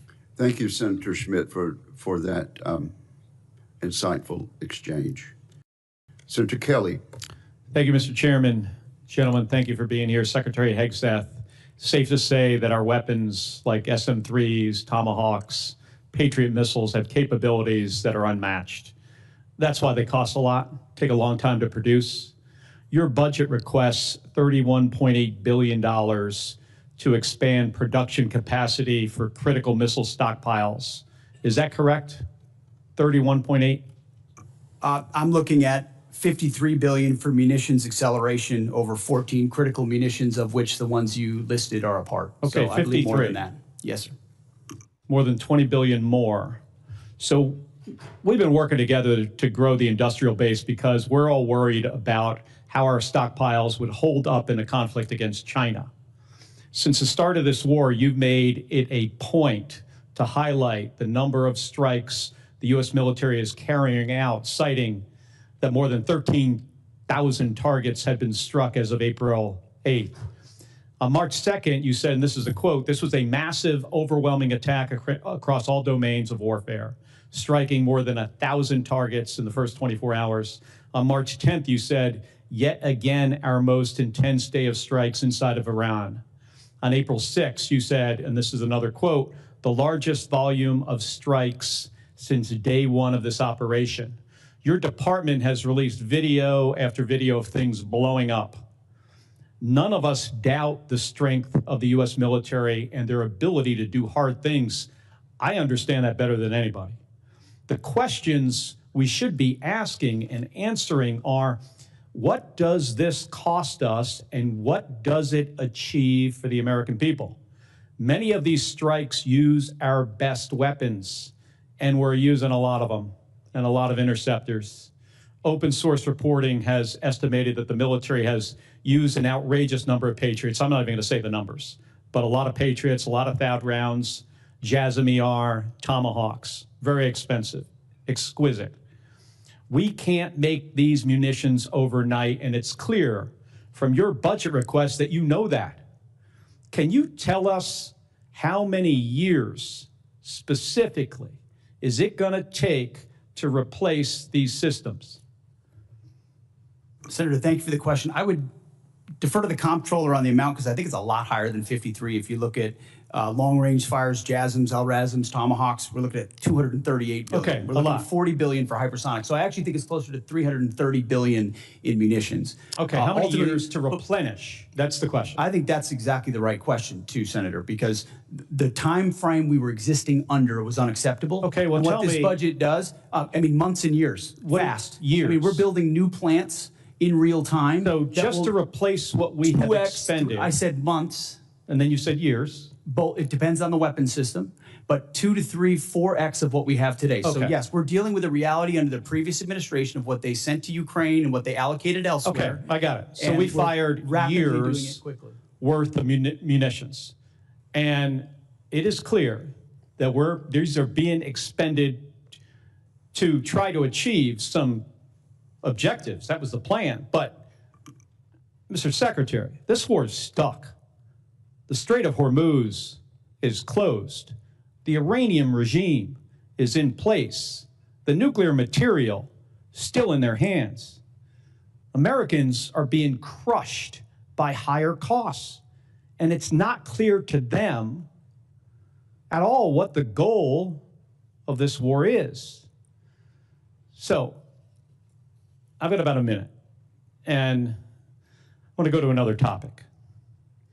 I saw your hearing yesterday, and I'm going to give you one more chance to address a question here. It's my understanding that the definition of no quarter is that legitimate offers of surrender will be refused or that detainees will be executed. Is that your understanding of the definition? The only entity that would kill detainees or target civilians is the Iranians, and they're the ones being crushed. So It's the Iranian military and their military capabilities. The question is, do I you disagree understand, completely with your articulation. No, do you understand the definition that I just read you? Because that's the definition from your department's Law of War manual. Is that your understanding? And I'm gonna just get to the point here. We fight to win and we follow the law, Senator. Okay, so your quote was, "We will keep pushing, keep advancing, no quarter, no mercy for our enemies." And yesterday, you did not clarify whether you stand by this statement. So I'm going to give you another opportunity to clarify if that is what you meant. Do you stand by that statement you made on March 13th? We have untied the hands of our warfighters. We fight to win, and we follow the law. Okay, so you're not clarifying. So you stand by that statement. So you're the Secretary of Defense. The things you say matter. And your response here, right now, makes it clear to the American people exactly why you are not right for this job. It makes it clear to our enemies, Senator. Thank you, Mr. Chairman. Thank you. Senator Sheehy has left the room, but it's been whispered to me that I just referred to him in the last exchange as Senator Schmidt. I don't know if he considered that a compliment or an insult, but I would do correct that for the record. Senator Slotkin, I think you were next. Thank you. Gentlemen, you're here to ask for $1.5 trillion, 40% more than what we gave you last year, $1 trillion. And I agree with the chairman of this committee that the world has never been more dangerous and complicated. And regardless of whether we disagree on the reasons for getting into this war, I think we can all agree that we want our military to come out of it safely and successfully and as soon as feasible. The military has taken, the administration has taken military action in 10 different places in the world in 15 months, more than any president in U.S. history. I think President Trump has really become a foreign policy president. And many of those operations, were on the news for a couple of days, but then the American public didn't feel them. And I think the difference with this war with Iran is that the American public is feeling it in their pocketbooks. Gas in Michigan is $4.99 today. The cost of fertilizer, of airline tickets, things that are real to people. Secretary Hegseth, the president said that you were most keen on this war. He said that you were the most gung-ho about it. I think despite us all wanting to come out of this successfully, it is hard to miss that we are at the stalemate, that we don't control the Strait of Hormuz because shipping is not getting through. And we can block what they're trying to get through, but nothing is moving, and it's costing the American public. And I think that's a fundamentally different moment than the rest of the military action we've taken. Even in like Middle East 101 class, we used to talk about and run war games on the Strait of Hormuz. It's a strategic geography that the Iranians have. And I think it's just concerning to me that we can try and tell the American people that it's going great and we're killing it, but until the Strait of Hormuz is open, I don't think we can credibly say that with any seriousness. I think the question I have for you, though, is future looking, and it's our 2026 elections. The president has been very clear. He said in the State of the Union that essentially if his side doesn't win, then the election was rigged. He said that before the 2020 election. He's asked for voter rolls for 29 different states. He just asked for Detroit's votes or ballots. And we know that in 2020, he wrote an executive order that he didn't sign that said to the U.S. military, to the Secretary of Defense, you should go and seize ballots and voting machines. A few months ago, he said that he regretted that he didn't sign that executive order.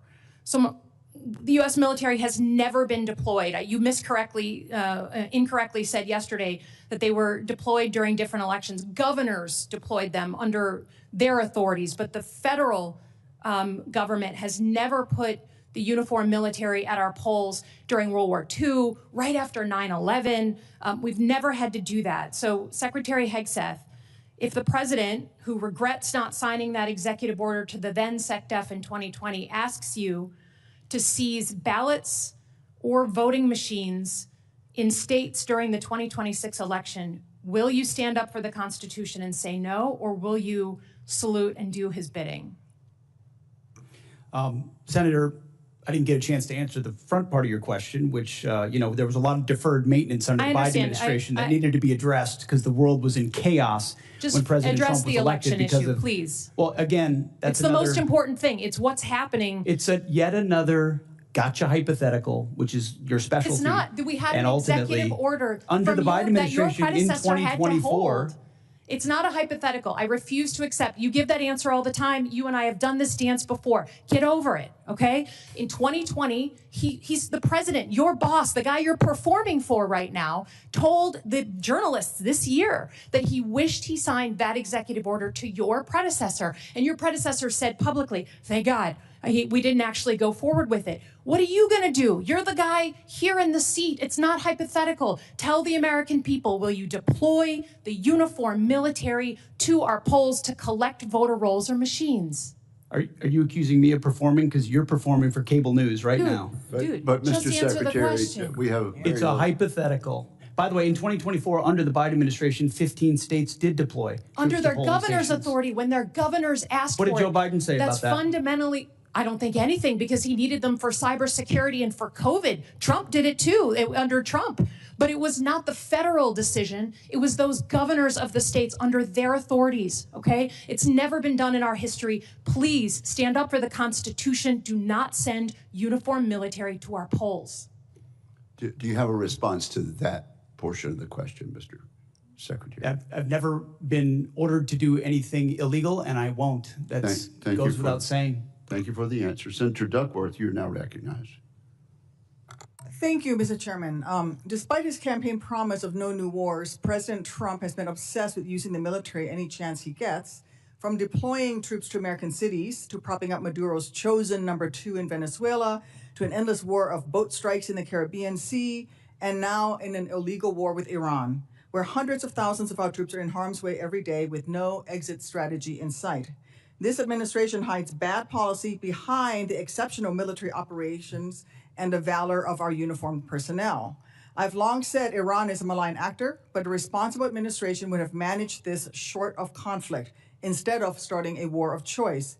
There was no imminent threat to the United States or our troops. The military was not the most effective tool to get Iran to capitulate, as we're already seeing too clearly now. And using force has made Americans in the Middle East less safe while spiking costs for Americans here at home, all to the tune of 14 service members dead, hundreds wounded, billions of taxpayer dollars, and untold costs to our military readiness. This administration claims to be focused on the warfighter, but President Trump told us when he announced a war from his luxury resort that he expected service members to die. Now, sadly, it's clear how unserious Trump is about his role as the commander-in-chief. His war within Iran has already reminded us how important it is to prevent a war, how serious it is to ask the military to wage one under poor strategic direction, how destructive a wide-ranging war can be for Americans, for our service members, and how difficult it is to actually end one once you start it. The incompetence and casual disregard for our service members' professionalism and sacrifice is, in my opinion, a scandal. General Caine, can you tell us the status of the Iranian Revolutionary Guard Corps' Navy, the entity actively closing the strait? Senator, apologies, I was listening to you. I was just trying to write it down. No worries. They're mostly destroyed. CENTCOM continues to watch them. Not the Iranian Navy. No, the IRCG. Yes, ma'am. The smaller, I won't get into any classified materials, but the smaller, fast, and smaller boats, Boston whaler-sized boats. There's still some out there. Yes, ma'am. So this administration and the Secretary of Defense has been boasting about sinking the ships of the Iranian Navy, but let's call this what it is. It's misdirection. They want us to focus on the impressive number of large Iranian ships underwater to distract from the fact that they had no plans for the second Navy that Iran owns that has always been a hard problem to address by military force. The IRCG Navy, not the Iranian Navy, has been Iran's tip of the spear in the Straits of Hormuz, seizing vessels and threatening to target U.S. assets. Iran has long invested in this second asymmetrical Navy specifically to develop capabilities that would be difficult for conventional U.S. military forces to target. Iran's advantage was well known to anyone paying attention. I have no doubt that competent planners in the Pentagon raised their concerns about a quagmire in the strait to leadership. The question is why their leadership did not pay attention to this sound advice. Hubris is not strategy, and in war it costs lives. Even if the strait reopens, this administration has created a new, less safe world by initiating and then bungling this crisis and teaching Iran that it can charge $1 million a ship to transit the strait. It will take a long time for the global economy to bounce back to normal trade flows, and Iran has learned, again, that they can charge $1 million per ship, creating a new funding line for their malicious activity against Americans for years to come. And in the Indo-Pacific, I don't doubt that if the worst day comes, our military will step up to challenge and defend Americans and our interests with military force.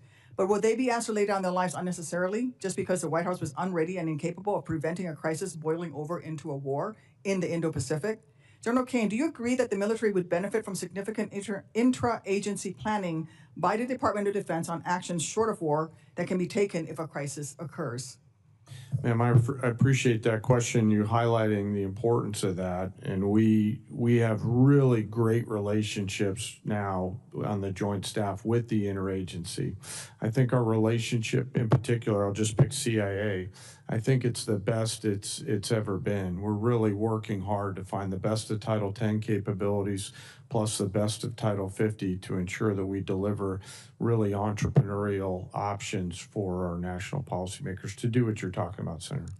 All right. But I am concerned because during the recent NDS hearing, I laid out the very real ways that a crisis in just one of the dozens of flashpoints in the Indo-Pacific could be devastating for our service members, Americans, and our American economy. But since then, this administration has only further diminished DOD's ability to prepare for these crises. In fact, as many as 1/3 of the assets in the Middle East are originally meant to be in the Indo-Pacific. This war of choice is draining our military resources. We need leaders who do everything they can to ensure warfighters only fight when they have to, not because of one man's whims and a lack of bravery among the yes men he surrounds himself with. I thank you for your service, General. And I continue to look forward to working with you. Thank you, Senator Duckworth. Senator Rosen. Thank you, Mr. Chairman. Thank you, Ranking Member Reed. Thank you, General, for your service. Before I begin my questions for Secretary Hegseth, I have one brief important question for General Caine. General, as you've acknowledged at your confirmation hearing, service members who served at locations which another U.S. government agency deems contaminated, like the Nevada Test and Training Range, should have the same presumption of radiation exposure as DOE employees who served alongside them. But we also must ensure that DoD provides the VA with the records proving that these individuals served there. So this is a problem that DoD has the power to solve. I know we've discussed this. So General Caine, will you commit to ensuring parity for DoD personnel who served in locations that the U.S. government has already deemed contaminated, identifying those who served in such locations, and providing documentation of that service to the VA so that they can receive the veterans benefits that they have earned? You bet, ma'am. And I'm, since our last time together on this, we've continued to chip away at removing or figuring out how to get past that one particular blocking in that record so that that data flows normally. And I'm committed to trying to solve that for those leaders and teammates who are out there at that site. Thank you. We'll look forward to continue to work with you on that.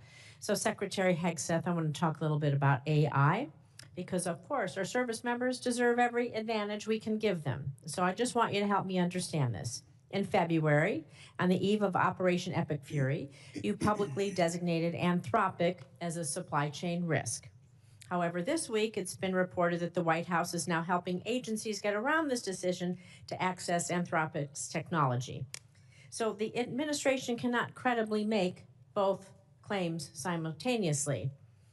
So before I ask you about the inconsistency, I just want you to reconfirm what it is you plan to use this technology for. It's been publicly reported that the decision to label Anthropic a national security risk was influenced by your personal and very public contract dispute with Anthropic when the company said that its technology could not be used for fully autonomous weapons targeting or mass surveillance of Americans.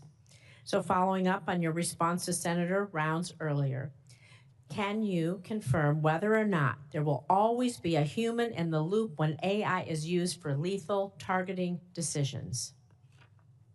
Well, first of all, on Anthropic, they would not agree to our terms of service. That would be like Boeing giving us airplanes and telling us who we can shoot at. This is not. So this is not just about Anthropic, though. This is. I just want to be clear. And also, Anthropic is run by an ideological lunatic who shouldn't have But that's not my question. My question is AI decision making writ large, over what we do. Writ large. We follow the law, Should Senator. AI? Will you confirm? You said this to Senator Rounds earlier, so I'm just asking for you to. We recommit. follow the law, but we don't have to sign a different terms of agreement with Anthropic. This is not the question. This is not about Anthropic. This was just an example. I want you to confirm that whether or not there will always be a human in the loop when AI is used in a kill chain for lethal targeting decisions. Will there always be a human in a loop, or will AI make the decision? You said this to. We follow the law and humans make decisions.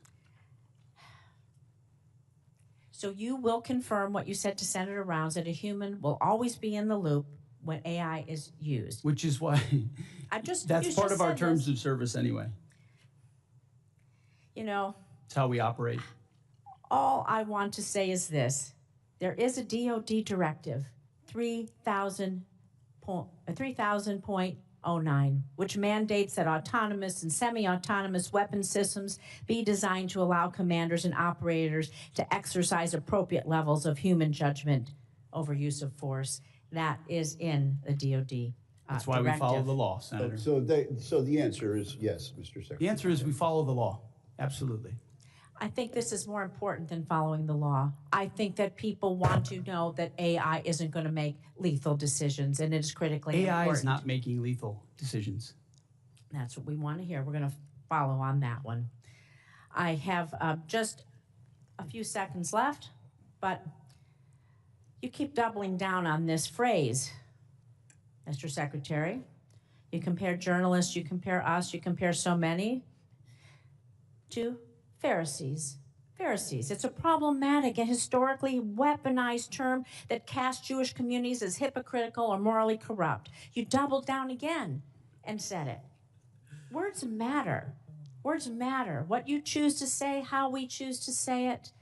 How do you justify using this language as Secretary of Defense? Words matter. It's a historically hurtful term. Why do you continue to use it? And what actions are you taking to prevent rhetoric like this from permeating throughout the department that is going to target specific groups or individuals of people based on their religion? Senator, I feel like it's a pretty accurate term for folks who don't see the plank in their own eye and always want to see what's wrong with an operation as opposed to the historic success of preventing Iran from getting a nuclear weapon. So I stand by it. You stand by calling people Pharisees. Sir, I cannot stand for that. That is wrong. It is not respectful to people. And I expect anyone who is in leadership in our country to be respectful and use respectful terms and not be an anti-Semite. Thank you, Senator Rosen. The chair and the ranking member have no second round questions. I'm told by Senator Kelly that he would like to ask a second question. Yeah, Mr. Secretary, so $1.5 trillion, 1.5 is a very round number. You know, if you were putting together a budget, you'd come up with, these are the problems we're trying to solve. This is the capability we need. These are the systems we have to buy. And at the end of the day, it would spit out a number, and it's probably not 1.5 trillion. So to me, it feels like that number was just kind of pulled out of thin air. I took a look recently, and it seems that the defense budget of the rest of the world, I'm talking China, Russia, India, every Asian country, every European country, South America, everybody else is in the neighborhood, it looked like 1.7 to 1.8. So your request is approaching all defense spending from everybody else with the exception of us. That is a huge amount of money.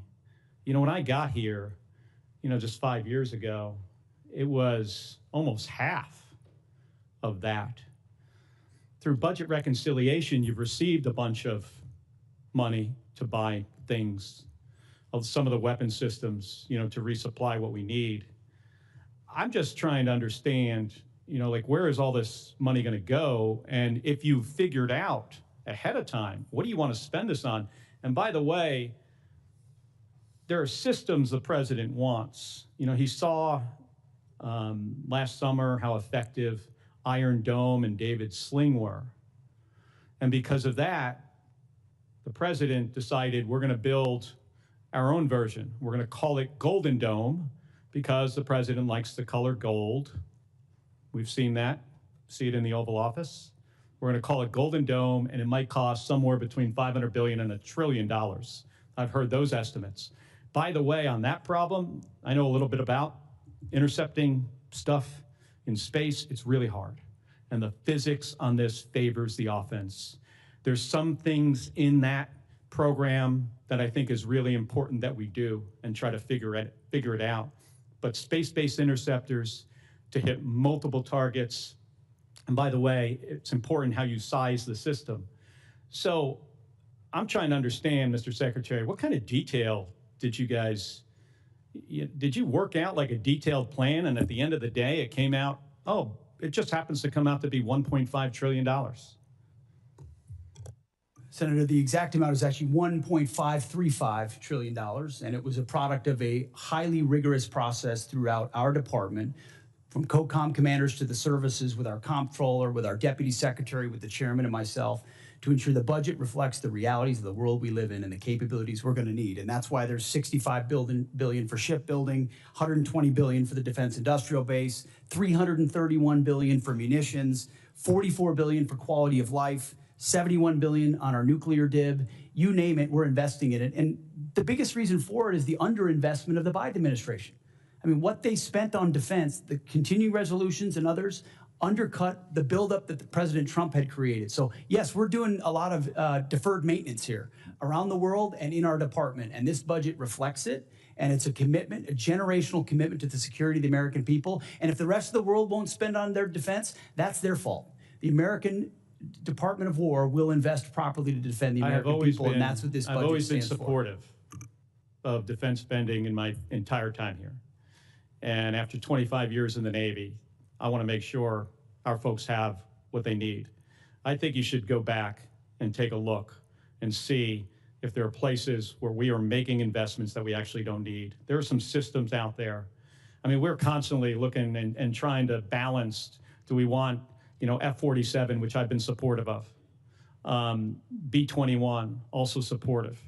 And then we want to make all these other investments in really inexpensive, low-cost munitions, because we suddenly realize that the expensive stuff, even through B-21, we can't really maybe not get close enough. But the whole idea behind B-21 and F-47 is we can penetrate further into the A2AD bubble.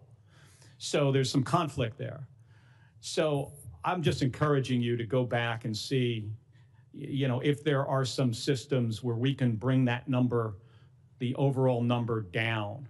Because as I look at what the department is trying to field, some of this stuff, in my judgment, and, I know others might have another opinion, some of this stuff we either don't need or it's not going to work.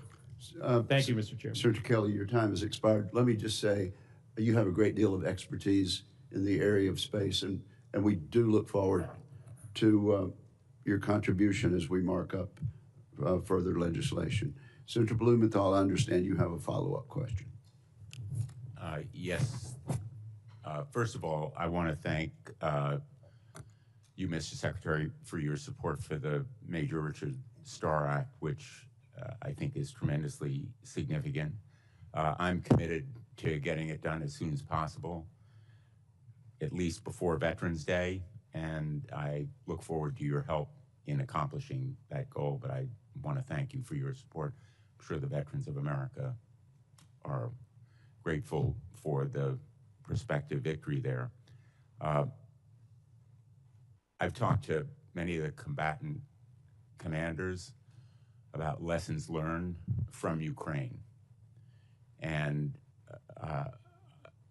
I think that there is unanimity on the point that there is a lot to be learned, not only about what the Russians are doing, but what other adversaries could do as well. General Caine, Chairman Caine, would you agree that there are lessons to be learned from Ukraine? You bet, Senator, and there's lessons learned from everywhere, and that's really the culture of our joint force right now, is to make sure that across the globe, anytime we're in contact with the enemy, we're going back and determining what we can learn from there. But a big one, if you'll allow me, a big one is mass and simultaneity, which is something the Secretary's taken a strong role in making sure that we're doing that through drone evaluations and things like that moving forward. Following up on a question that I asked earlier, my last question, the President said yesterday that his view is, after his conversation with Vladimir Putin, that Ukraine has been, quote, militarily defeated. In your professional judgment, has Ukraine been militarily defeated?